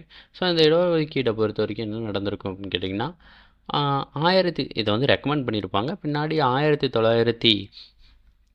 1990 வந்து பார்த்திங்க அப்படின்னா அங்கே இருக்கக்கூடிய விபி சிங் தலைமையிலான அரசாங்கம் வந்து இதை நடைமுறைப்படுத்திடுவாங்க. சரிங்களா? நடைமுறைப்படுத்திடுவாங்க. ஸோ இதெல்லாம் எதிர்த்து என்ன நடந்துருதுன்னா 1992 இந்திர சகானி வழக்கினுடைய ஜட்ஜ்மெண்ட் வந்து வர ஆரம்பிக்கும். இந்திர சகானி வழக்கு வந்து 92 போடப்பட்டு ஜட்ஜ்மெண்ட் வந்து என்ன செய்யும் அப்படின்னா 1994 வந்து கொண்டு வரப்படும். ஸோ இதில் இந்த ஜட்ஜ்மெண்ட்டில் என்ன செய்வாங்கன்னா ஒரு அரசாங்கம் எந்த மாநிலமாக இருக்கலாம், மத்திய அரசாக இருக்கலாம், ரிசர்வேஷன் அப்படின்னு நம்ம சொல்லக்கூடிய இடஒதுக்கீடு 50% தான் இருக்கணும், 50% தாண்டக்கூடாது அப்படிங்கக்கூடிய ஒரு ஜட்ஜ்மெண்ட்டை வந்து சுப்ரீம் கோர்ட் வந்து வழங்கிடும். ஸோ இப்படி சுப்ரீம் கோர்ட் இந்த ஜட்ஜ்மெண்ட்டை வழங்கினதுக்கு அப்புறம் தமிழ்நாட்டினுடைய ரிசர்வேஷன் பாலிசி வந்து இப்போ கேள்வி கேட்கலாம் இல்லையா, எப்படி நீங்கள் வந்து ரிசர்வேஷனை கேன்சல் பண்ணுறதுக்கு மறுபடியும் இந்த 51 பண்ண மாதிரி ரிசர்வேஷனை கேன்சல் பண்ணுறதுக்கான வாய்ப்புகளும் உண்டு. ஸோ இது நம்ம பார்க்கலாம். மண்டல் கமிஷன் அண்ட் இந்திர சகானி வழக்கை பற்றி பின்னாடி பார்க்கலாம். ஸோ இந்த மாதிரியான வாய்ப்புகள்லாம் இருக்குது அப்படிங்கிறத பார்க்குறோம். ஸோ இதை பார்த்த உடனே இங்கே இருக்கக்கூடிய சுப்ரீம் கோர்ட் வந்து 50% ரிசர்வேஷனுக்கு கீழே தான் இருக்கணும் அப்படிங்கிறத பார்த்துட்டு ஸோ அப்போ என்ன பண்ணுறாங்கன்னா கேஎம் விஜயன் அவர் வந்து வாய்ஸ் ஃபோரம் அப்படிங்கக்கூடிய ஒரு நிறுவனத்தின் சார்பாக ஒரு கேஸ் ஃபைல் பண்ணுறாரு. ஸோ அது என்ன செய்யுது அப்படின்னா தமிழ்நாட்டினுடைய ரிசர்வேஷன் வந்து 69% மாறி இருக்கு. ஸோ இது வந்து சுப்ரீம் கோர்ட் ஆர்டரை விட ரொம்ப அதிகமாக இருக்குது அப்படின்னு சொல்லிட்டு அவர் இந்த கேஸை ஃபைல் பண்ணுறாரு. மேபி இந்த தமிழ்நாட்டினுடைய ரிசர்வேஷனை சேலஞ்ச் பண்ணி. ஸோ இப்போது தமிழ்நாடு அரசாங்கம் என்ன செய்யணும்னா இந்த ரிசர்வேஷனை பாதுகாக்கணும். ஸோ அதுக்காக அப்போது இருந்த ஏடிஎம்கே அரசாங்கம் என்ன செய்யுதுன்னா நம்ம அட்டவணை 9 அப்படின்னு நம்ம பார்ப்போம். ஷெட்யூல் 9 வேலையை என்னென்னா எந்தெந்த சட்டங்கள் எல்லாம் இந்த அட்டவணை 9 வைக்கப்பட்டிருக்கோ அந்த சட்டங்களை வந்து பார்த்திங்கன்னா இந்த நீதி புனராய்வு அல்லது நீதி மறு ஆய்வு அப்படின்னு நம்ம சொல்லுவோம். ஜுடிஷியல் ரிவ்யூ அப்படின்னு நம்ம சொல்கிறது உண்டு. இந்த ஜுடிஷியல் ரிவ்யூ வந்து அஃபெக்ட் பண்ணாது, இந்த நீதி மறு ஆய்வுக்கு உட்படாது அப்படிங்கக்கூடிய ஒரு விஷயங்களை குறிப்பிட்றதான் இது.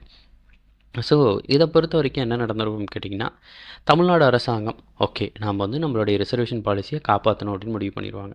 ஸோ இதுக்காக அவங்க என்ன பண்ணுவாங்கன்னா மத்திய அரசாங்கத்துக்கிட்ட பேசி 76வது கான்ஸ்டியூஷனல் அமெண்ட்மெண்ட் ஆக்ட் அப்படின்னு நம்ம பார்ப்போம். சரிங்களா, 76வது அரசியலமைப்பு சட்டத்திருத்தத்தை கொண்டு வருவாங்க.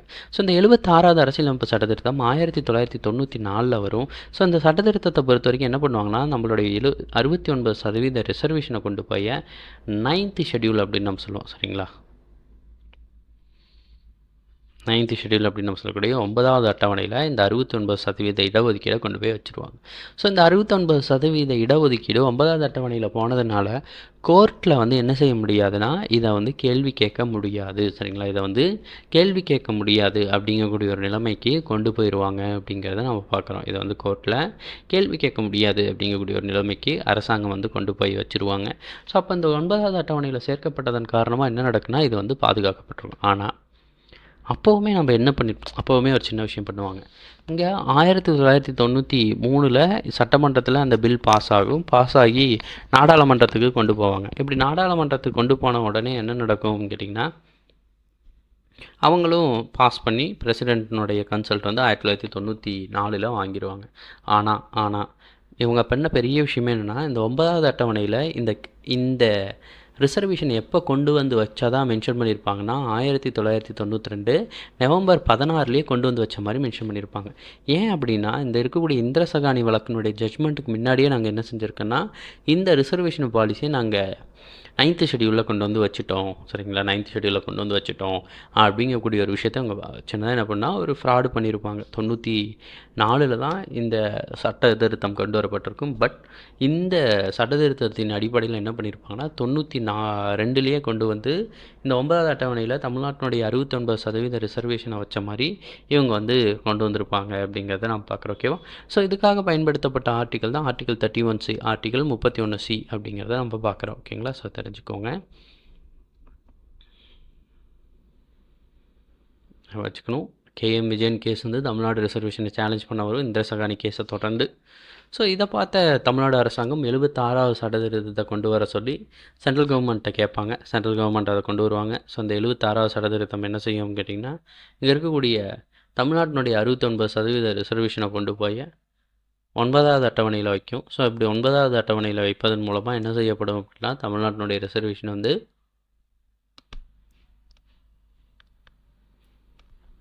நீதி புனராய்வுக்கு உட்படாது. சரிங்களா, இந்த ஜுடிஷியல் ரிவ்யூவுக்கு உட்படாது அப்படிங்கிறதான் விஷயம்.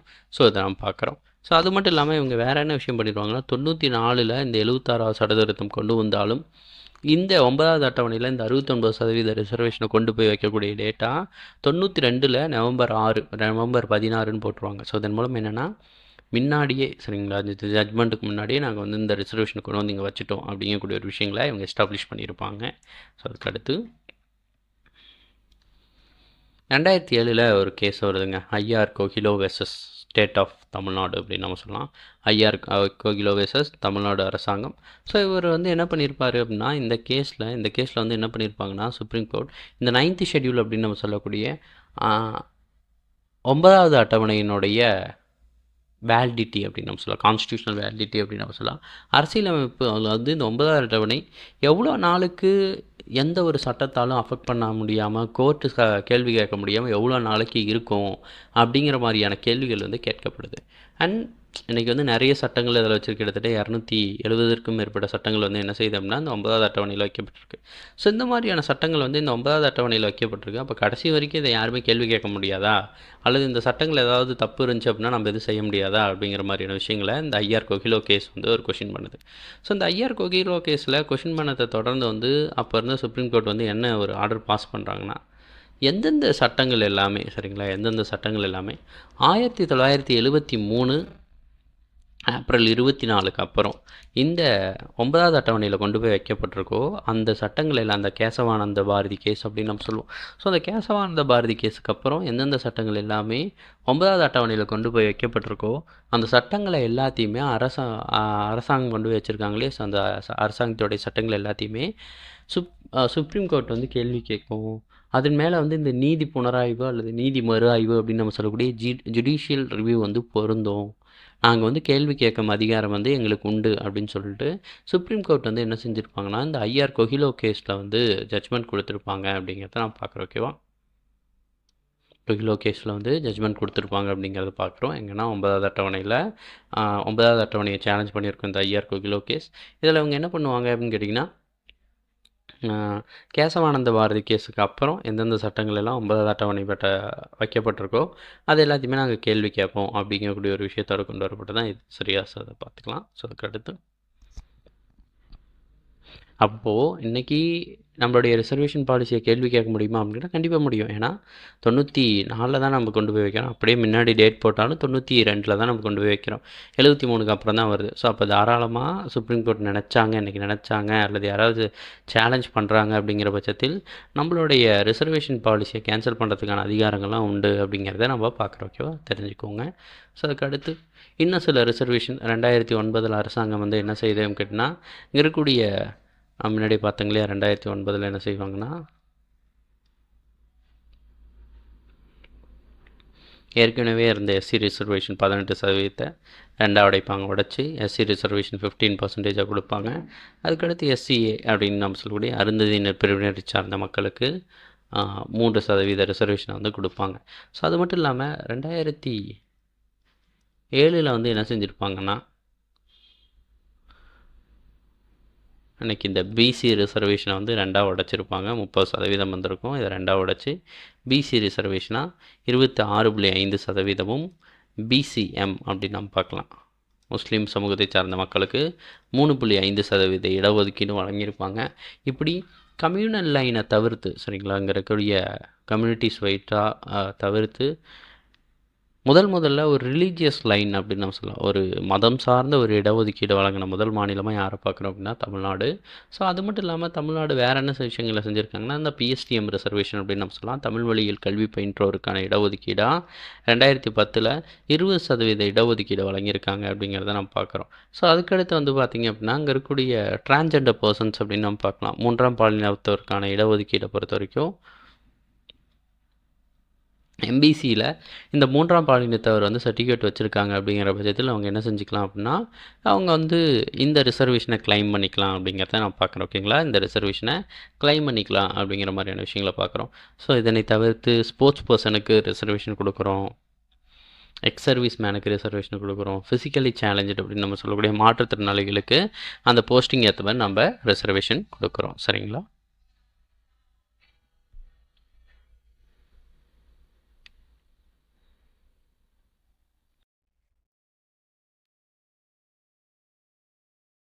ஸோ இந்த இதை பார்க்குறோம். ஸோ இதோடு சேர்த்து வந்து பார்த்திங்கன்னா ஸ்போர்ட்ஸ் பர்சன், மாற்றுத்திறனாளிகளுக்கு எல்லாத்துக்குமே நம்ம ரிசர்வேஷன் வழங்கிட்டுருக்கோம். ஸோ அதுக்கு அடுத்து ஓவரால் இந்திய லெவலில் இது வந்து ஃபுல்லாகவே தமிழ்நாடு லெவலில் எப்படி இந்த ரிசர்வேஷன் வளர்ந்து வந்திருக்கு அப்படிங்கிறத பார்க்குறோம். ஸோ அதுக்கு அடுத்து வந்து பார்த்திங்க அப்படின்னா ஓவரால் இங்கே இருக்கக்கூடிய இந்தியா லெவலில் எப்படி இந்த ரிசர்வேஷன் வளர்ந்துருக்கு அப்படிங்கிறத பார்க்குறோம். ஸோ அந்த ரிசர்வேஷன் அப்படிங்கிறத பொறுத்த வரைக்கும் இந்தியா லெவலில் வளர்ந்ததை வந்து பார்த்திங்க அப்படின்னு கேட்டிங்கன்னா 2 வகையாக பார்க்கலாம். ஒன்று கான்ஸ்டியூஷன், ஏன்னா கான்ஸ்டியூஷன் வந்து ரொம்ப பேஸ் ஆனது. எனக்கு அரசியலமைப்பில் வந்து கண்டிப்பாக ரிசர்வேஷன் கொடுத்துருக்கணும். அது வந்து ஒரு fundamental law of a country அப்படின்னு நம்ம பார்க்கும்போது, ஒரு நாட்டினுடைய அடிப்படை சட்டமாக அது இருக்கும்போது, ஒரு நாட்டில் வந்து என்னென்ன இருக்கணும், மக்களுக்கு என்னென்ன வழங்கப்படணும் அப்படிங்கக்கூடிய ஒரு விஷயத்தில் எப்படி இந்த சமூகம் கட்டமைக்கப்படணும் அப்படிங்கக்கூடிய ஒரு விஷயத்தில் அவங்க கொஞ்சம் தெளிவாக இருக்கணும். ஸோ அதன் காரணமாக வந்து பார்த்திங்கன்னா கான்ஸ்டியூஷன் இந்த ரிசர்வேஷனை வந்து என்ன பேசுது அப்படிங்கிறது ரொம்ப முக்கியம். ரெண்டாவது வந்து பார்த்திங்கன்னா இந்த கமிஷன்ஸ், ஏன்னா கான்ஸ்டியூஷன்லேயே வந்து அப்பப்போ வந்து இந்த ஓபிசி அப்படின்னு நம்ம சொல்லக்கூடிய இதர பிற்படுத்தப்பட்ட வகுப்பினரை சார்ந்தனுடைய மக்களினுடைய நிலைமையை மேம்படுத்தணும் அப்படிங்கக்கூடிய நோக்கத்தோட அரசாங்கம் என்ன செய்யணும் அப்படின்னா, அங்கே இருக்கக்கூடிய சில குழுவை உருவாக்கி அந்த பிற்படுத்தப்பட்ட ஒரு குழுன்னு நம்ம பார்க்கணும் இல்லையா. ஸோ அந்த பிற்படுத்தப்பட்ட ஒரு குழுவை உருவாக்கி மக்களினுடைய வாழ்வாதாரத்தை, அந்த ஓபிசி பிரிவினரை சார்ந்த மக்களுடைய வாழ்வாதாரத்தையும் சரி, அவங்களுடைய நிலைமையும் மேம்படுத்தக்கூடிய விஷயங்களை கான்ஸ்டியூஷனில் மென்ஷன் பண்ணியிருக்கு. அதுக்காக ஒரு 2 ஆணையங்கள் அமைக்கப்பட்டிருக்கு. ஸோ அதை பற்றி பார்க்கலாம். ஃபஸ்ட்டு நம்ம பார்க்கக்கூடியதான கான்ஸ்டியூஷன் அரசியலமைப்பில் வந்து பார்த்திங்க அப்படின்னா இங்கே இருக்கக்கூடிய ஆர்டிகல் 15 கிளாஸ் 4 அண்ட் 16 கிளாஸ் 4 அப்படின்னு நம்ம பார்க்கலாம். இங்கே இருக்கக்கூடிய 15 4 அதே மாதிரி 16 4 வந்து எதை பற்றி குறிப்பிடனா இந்த ஓபிசி ரிசர்வேஷன் அப்படின்னு நம்ம பார்க்கலாம். சரிங்களா, அந்த ஓபிசி பிரிவினர் சார்ந்த மக்களுக்கான ரிசர்வேஷனை பற்றி குறிப்பிடும் அப்படிங்கிறத பார்க்குறோம். ஸோ அதுக்கடுத்து வந்து பார்த்திங்க அப்படின்னா இங்கே இருக்கக்கூடிய 15 கிளாஸ் 5 வந்து பார்த்திங்க அப்படின்னா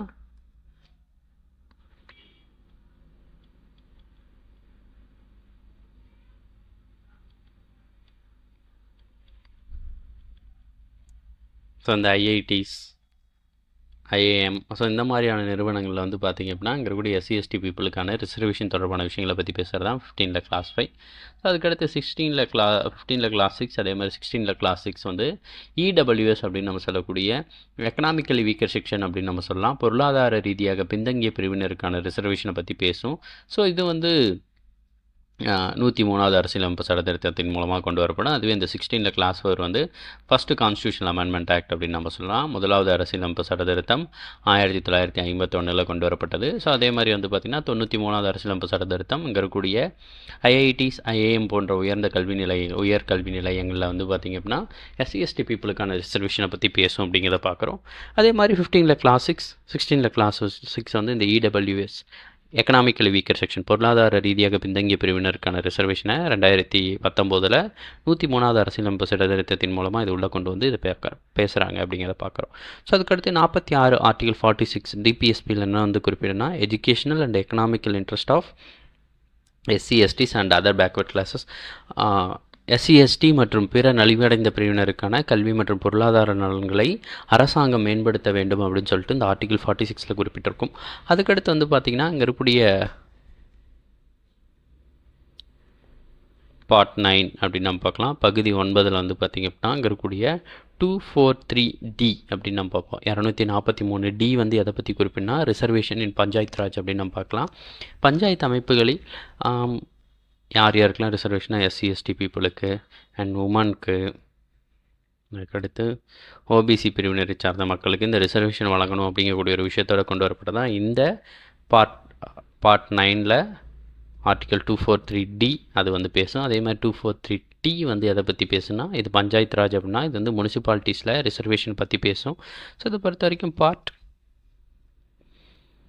9A வந்து குறிப்பிடும் 74வது அரசியலமைப்பு சட்டத்திருத்தத்தின் மூலமாக இந்த பார்ட் 9A வந்து ஆட் ஆகிருக்கும். அது மட்டும் 73வது சட்டத்திருத்தத்தின் மூலமாக பார்ட் 9 வந்து ஆட் ஆகிருக்கும். ஸோ இதில் வந்து இந்த T வந்து பார்த்திங்க அப்படின்னா எங்களுடைய முனிசிபாலிட்டிஸில் சேம் அதே தான் எஸ்சி/எஸ்டி பிரிவினரை சார்ந்த மக்கள், பெண்கள், சட்டமன்றம் நினச்சா ஓபிசி ரிசர்வேஷனையும் பற்றி பேசியிருக்கோம் அப்படிங்கிறத நம்ம பார்க்கணும். ரைட். அதுக்கடுத்து ஆர்டிக்கல் 330 வந்து எதை பற்றி குறிப்பிட்னா இந்த லோக்சபா அப்படின்னு நம்ம சொல்லக்கூடிய நாடாளுமன்றத்தில் இங்கே இருக்கக்கூடிய நாடாளுமன்றத்தில் வந்து பார்த்திங்க அப்படின்னா இங்கே இருக்கக்கூடிய எஸ்சி/எஸ்டி பிரிவினரை சார்ந்த மக்களுக்கான ரிசர்வேஷனை பற்றி பேசும், இடஒதுக்கீடை பற்றி பேசும் அப்படிங்கிறத பார்க்குறோம். ஸோ அதே மாதிரி வந்து பார்த்திங்க அப்படின்னா ஆர்டிக்கல் 332 வந்து எதை பற்றி குறிப்பிடுதுன்னா ஸ்டேட் லெஜிஸ்லேச்சர் அப்படின்னு நம்ம சொல்லக்கூடிய மாநில சட்டமன்றங்களில் எஸ்சி/எஸ்டி பிரிவினருக்கான ரிசர்வேஷனை பற்றி பேசும். ஸோ அதுக்கடுத்து ஆர்டிக்கல் 334 சரிங்களா 334 வந்து எக்ஸ்டென்ஷன் ஆஃப் ரிசர்வேஷன். என்ன விஷயம்னா 1950 கான்ஸ்டியூஷன் கொண்டு வரும்போது என்ன முடிவு பண்ணாங்கன்னா ஓகே இந்த ரிசர்வேஷன் நம்ம எவ்வளோ நாளைக்கு பின்பற்ற போகிறோம், இந்த 2 ரிசர்வேஷன் இருக்கு இல்லையா. ஸோ இந்த 2 ரிசர்வேஷனை நம்ம எவ்வளோ நாளைக்கு பின்பற்ற போகிறோம் அப்படிங்கக்கூடிய ஒரு கேள்வி வந்துச்சு. ஸோ இந்த கேள்விக்கு அவங்க என்ன சொன்னாங்கன்னா முதல்ல ஒரு 10 வருஷம் கொண்டு வருவோம். சப்போஸ் அந்த நிலைமையெல்லாம் சரியாயிருச்சு அப்படின்னு தோணுச்சுன்னா அதுக்கப்புறம் நம்ம ரிசர்வேஷனை கண்டினியூ பண்ண வேண்டாம், விட்டுறலாம். சப்போஸ் அந்த ரிசர்வேஷன் ஒழுங்காக செயல்பட முடியல, அந்த மக்களுடைய நிலைமையெல்லாம் சரியாகலை அப்படின்னு இருந்தால் அதை மறுபடியும் இன்னும் ஒரு 10 வருஷத்துக்கு எக்ஸ்டெண்ட் பண்ணுவோம் அப்படிங்கக்கூடிய ஒரு விஷயங்களை குறிப்பிட்டது தான் இது அப்படிங்கிறத நம்ம பார்க்குறோம். ஓகேங்களா. ஸோ இப்போ வரைக்கும் அது 10 வருஷத்துக்கு எக்ஸ்டெண்ட் ஆகிட்டே இருக்குது.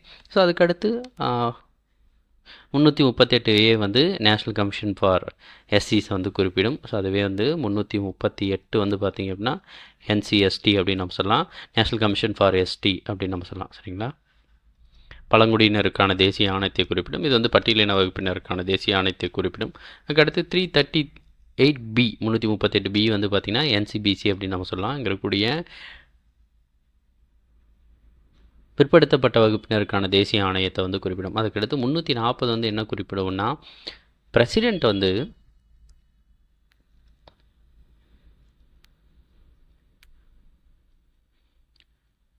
வந்து என்ன பண்ணலான்னா நேஷ்னல் கமிஷன் ஃபார் பிசி அமைக்கலாம். ஸோ இது வந்து என்ன பண்ணுன்னா பீரியாடிக்காக இது வந்து அந்தந்த டைமில் ஒரு ரெக்கமெண்டேஷனை கொடுக்கறதுக்காக அமைக்கப்பட்டது. இது ஒரு கான்ஸ்டியூஷனல் பாடிலாம் கிடையாது, அரசியலமைப்பு சார்ந்த இதெல்லாம் கிடையாது. இது என்ன பண்ணுவோம் அப்படின்னா அந்தந்த டைமில் ஒரு இதாக அமைப்பாங்க. அவங்க என்ன பண்ணுவாங்கன்னா ஒரு ரெக்கமெண்டேஷனை கொடுத்துட்டு அந்த குழு வந்து கலைக்கப்படும் அப்படிங்கிறத நம்ம பார்க்குறோம். ஓகேங்களா? ஸோ அதை பார்க்கலாம்.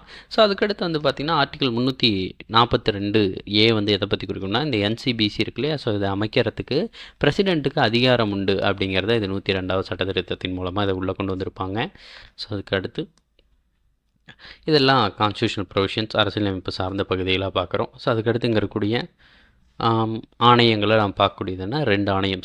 ஸ்டேட்டில் எப்படி சட்டநாதன் குழு, அது மட்டும் இல்லாமல் அம்பாசங்கர் குழு இருக்கோ, அதே மாதிரி சென்ட்ரல் லெவலில் காக்கா கலேல்கர் குழு அண்ட்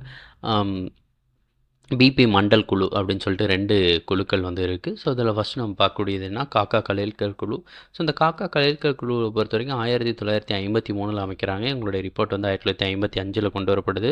இவங்க ஒரு 11 உறுப்பினர்களை கொண்ட குழுவாக இருக்காங்க. அண்ட் இந்த குழுவை பொறுத்த வரைக்கும் என்ன செஞ்சாங்கன்னா கிட்டத்தட்ட 2700க்கும் மேற்பட்ட கம்யூனிட்டிஸை வந்து சரிங்களா கேஸ்ட்டை வந்து சாதிகளை வந்து என்ன பண்ணாங்கன்னா பிசி அப்படின்னு சொல்லிட்டு இவங்க ஐடென்டிஃபை பண்ணியிருப்பாங்க. அண்ட் அந்த பிசி பீப்புளுக்கான வெல்ஃபேருக்காக ரிசர்வேஷன் கொண்டு வரலாம், அது எந்த பிரச்சனையும் இல்லை அப்படிங்கிற மாதிரியான விஷயங்களையும்.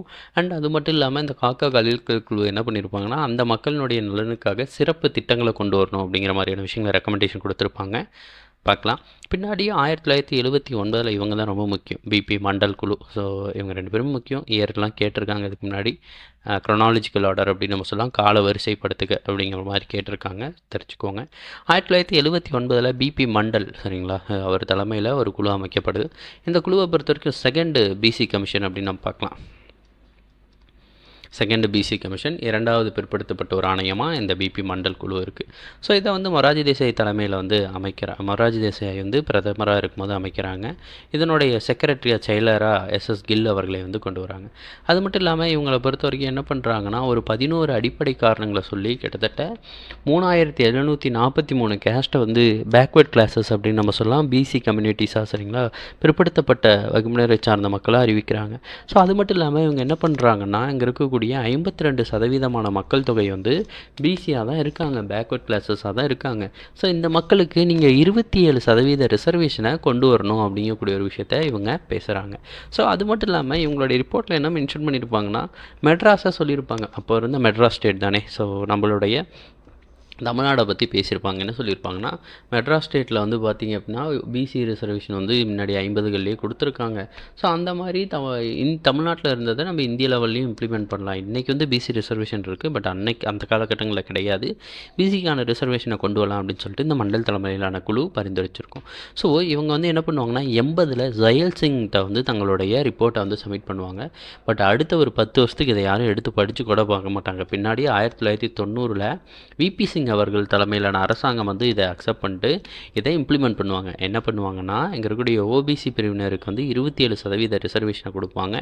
ஏற்கனவே எஸ்சி பீப்புளுக்கு 15%, எஸ்டி பீப்புளுக்கு 7.5% ரிசர்வேஷன் இருக்கும். அப்போ தமிழ்நாட்டினுடைய ரிசர்வேஷன் வந்து என்ன ஆகுனா 49.5% உயரும். ஸோ இதனை தொடர்ந்து வந்து என்ன நடக்கும் கேட்டிங்கன்னா இந்த ரிசர்வேஷனை தொடர்ந்து தமிழ்நாடு ஃபுல்லாகவே வந்து பெரிய லெவலில் இந்த ஓபிசி ரிசர்வேஷனுக்கு வந்து எதிர்ப்பு சாதகமான ஒரு சூழல் நிலவும், எல்லாருமே அக்செப்ட் பண்ணிப்பாங்க. ஆனால் நார்த் இந்தியாவில் பெரும்பாலான மாநிலங்களில் என்ன நடக்குன்னா இந்த ஜென்ரல் கேட்டகரியில் இருக்கக்கூடிய மக்கள் வந்து ஓபிசி ரிசர்வேஷனை எதிர்த்து பயங்கரமாக போராடுவாங்க. அண்ட் ஃபுல்லாகவே போராட்டம் நடக்கும். ஸோ இந்த காலகட்டத்தை பொறுத்த வரைக்கும் என்ன நடந்துடும் அப்படின்னா விபி சிங் வந்து இந்த 27% ரிசர்வேஷனை கொடுத்துட்டு போயிடுவார். ஸோ அதுக்கு அடுத்து என்ன பண்ணுவார்னா 1991ல்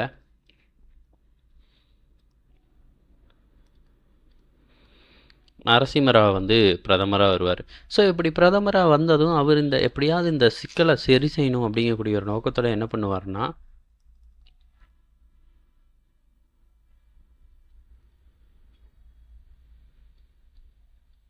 இந்த ஓபிசிக்கு வந்து 27% ரிசர்வேஷன் கொடுத்தாங்க இல்லையா? ஸோ அதை நல்லிஃபை பண்ணுற விதமாக நிறைய போராட்டங்கள் நடக்குது.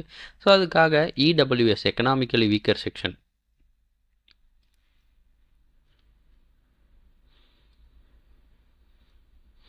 இந்த ஃபார்வர்ட் கிளாஸ் அப்படின்னு நம்ம சொல்லக்கூடிய ஜென்ரல் கேட்டகரியில் பொது பிரிவினரை சார்ந்த மக்களுக்கு 10% இடஒதுக்கீடு, பொருளாதார ரீதியாக யாரெல்லாம் பின்தங்கிய நிலைமையில் இருக்கீங்களோ அவங்களுக்கு 10% இடஒதுக்கீடு அப்படின்னு சொல்லிட்டு நரசிம்மராவை கொண்டு வராரு. ஸோ இதன் மூலம் என்ன நடக்குது கேட்டிங்கன்னா, அப்போவே 1991 என்ன பண்ணியிருப்பார் அப்படின்னா, அவர் இந்த இடபிள்யூஎஸ் ரிசர்வேஷனாக கொண்டு வந்திருப்பார். ஸோ இந்த இடபிள்யூஎஸ் ரிசர்வேஷனை வந்து பார்த்திங்க அப்படின்னா மெதுவாக என்ன பண்ணுறாங்க அப்படின்னா ஃபாலோ பண்ண ஆரம்பிக்கிறாங்க. இதன் காரணமாக என்ன நடக்குதுன்னா, நார்த் இந்தியாவில் ஓரளவுக்கு அந்த போராட்டங்கள்லாம் அப்படியே மட்டுப்படுத்தப்படுது, கண்ட்ரோலுக்குள்ளே வருது அப்படிங்கிறத பார்க்குறோம்.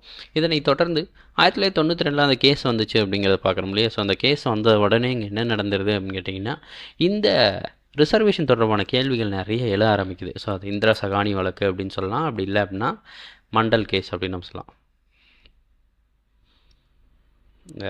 மண்டல் கமிஷன் கேஸ் அப்படின்னு நம்ம சொல்லலாம், சரிங்களா?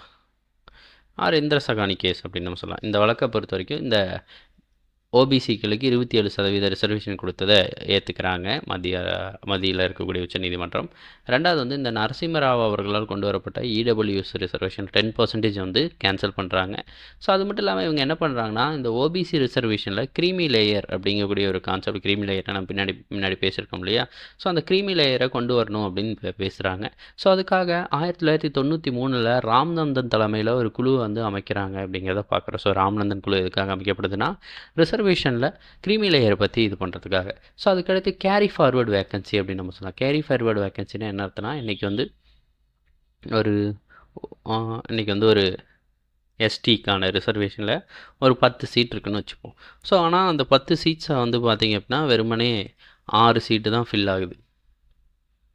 மீதி 4 சீட் வந்து வேக்கண்ட்டாக இருக்குது.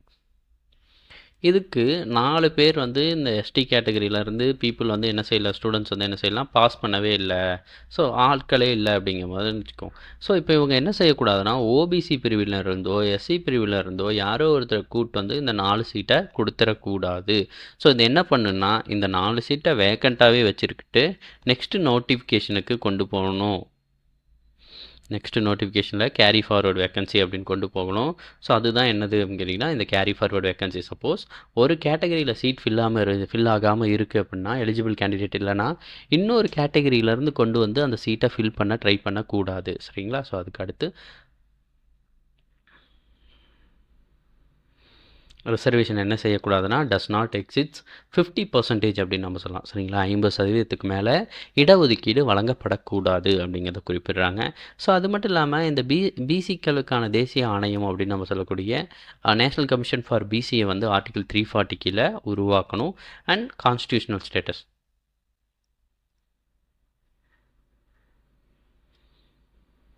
அரசியலமைப்பு ரீதியாக உருவாக்கணும். இப்போ நம்மளுக்கு உருவாக்கியிருக்காங்க இல்லையா, 340 338 வந்து உருவாக்கியிருக்காங்களே. ஸோ அந்த மாதிரியான ஒரு அமைப்பை உருவாக்கணும் அப்படின்னு சொல்லிட்டு இவங்க இந்த இந்திர சகானி கேஸ்லேயே வந்து என்ன செய்கிறாங்க அப்படின்னா, தங்களுடைய ஜட்மெண்ட்டில் வந்து மென்ஷன் பண்ணுறாங்க அப்படிங்கிறத நம்ம பார்க்குறோம், ஓகேங்களா? ஸோ தெரிஞ்சுக்கோங்க. ஸோ என்ன பண்ணுறாங்கன்னா, 27% ரிசர்வேஷனை அக்செப்ட் பண்ணுறாங்க, 10% ரிசர்வேஷனை கேன்சல் பண்ணி விட்டுறாங்க. ராம்நந்தன் குழுவை அமைச்சு க்ரீமி லேயர் தொடர்பான விஷயங்களை பேசணும் அப்படின்னு முடிவு பண்ணுறாங்க. ஸோ அதுக்கடுத்து இந்த கேரி ஃபார்வர்டு வேக்கன்சி நம்ம பார்த்துருக்கோம். ஸோ அந்த கேரி ஃபார்வர்டு வேக்கன்சியை கொண்டு வரணும். ரிசர்வேஷனை வந்து 50% மேலே போகக்கூடாது அப்படிங்கிறதுலாம் ரொம்ப முக்கியமான ஒரு விஷயம் ரிசர்வேஷன் தொடர்பாக இந்த இந்திர சகானி கேஸில் சுப்ரீம் கோர்ட் சொன்னது. ஸோ அதுக்கடுத்து வந்து பார்த்திங்கன்னா, ரிசர்வேஷனில் அடுத்த ஒரு டெவலப்மெண்ட்டாக நம்ம பார்க்கக்கூடியதுன்னா, இந்த article 15 clause 6, 16 clause 6 economically weaker section பொருளாதார ரீதியாக பின்தங்கிய பிரிவினருக்கு 10% இடஒதுக்கீடு அப்படிங்கிறத பார்க்குறோம். இதை பொறுத்த வரைக்கும் ஒரு சின்ன விஷயம் என்னென்னா, நரசிம்மராவும் இந்த இடபிள்யூஎஸ் ரிசர்வேஷன் 10% கொண்டு வருவார். ஆனால் அவர் கொண்டு வந்த ரிசர்வேஷன் அப்போ என்ன பண்ண மாட்டார்னா, கான்ஸ்டியூஷனில் ப்ரொவிஷனே இருக்காது, அரசியலமைப்பில் எந்த ஒரு பகுதியுமே இருக்காது. அதனால் சுப்ரீம் கோர்ட் வந்து அதை கேன்சல் பண்ணுவாங்க. ஆனால் இப்போ 2019 கொண்டு வரும்போது என்ன பண்ணிடுவாங்கன்னா, கான்ஸ்டியூஷனில் ஒரு ப்ரொவிஷனை மேக் பண்ணிட்டு அதுக்கப்புறம் தான் கொண்டு வருவாங்க. இதன் காரணமாக என்ன பண்ண முடியாது அப்படின்னா, இதை சேஞ்ச் பண்ண முடியாது, சேலஞ்ச் பண்ண முடியாது அப்படிங்கக்கூடிய ஒரு ப்ரொவிஷனை உள்ளே வந்துடுது. ஸோ அதுக்கடுத்து இதை மட்டும் தெரிஞ்சுக்கோங்க, ரைட்டாக? வேறு எதுவும் தேவையில்லை. கிளாஸ் 6 வந்து அதை பற்றி தான் 15 கிளாஸ் 6, 16 கிளாஸ் 6 வந்து இடபிள்யூஎஸ் ரிசர்வேஷனை பற்றி பேசும். அதுக்கடுத்து 128 கான்ஸ்டியூஷன் அமெண்ட்மெண்ட் பில் வந்து என்னாச்சு அப்படின்னா 106th கான்ஸ்டியூஷன் அமெண்ட்மெண்ட் ஆக்டாக மாறி இருக்கு. ஸோ இதை பொறுத்த வரைக்கும் எதை பற்றி பேசுது அப்படின்னு கேட்டிங்கன்னா, இங்கே இருக்கக்கூடிய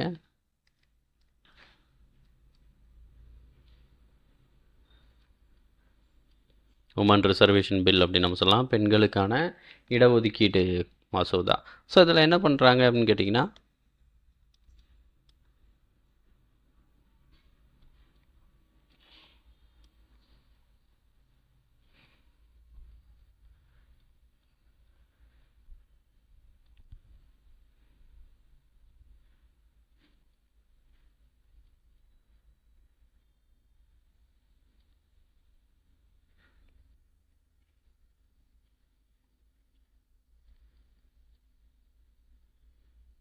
டெல்லியினுடைய அசம்பிளியில், லோக்சபாவில், அதுக்கடுத்து மாநிலங்களில் இருக்கக்கூடிய சட்டமன்றங்களில் பெண்களுக்கு வந்து 33% இடஒதுக்கீடு, சரிங்களா, 33% பொலிட்டிக்கல் ரிசர்வேஷனை கொடுக்குது.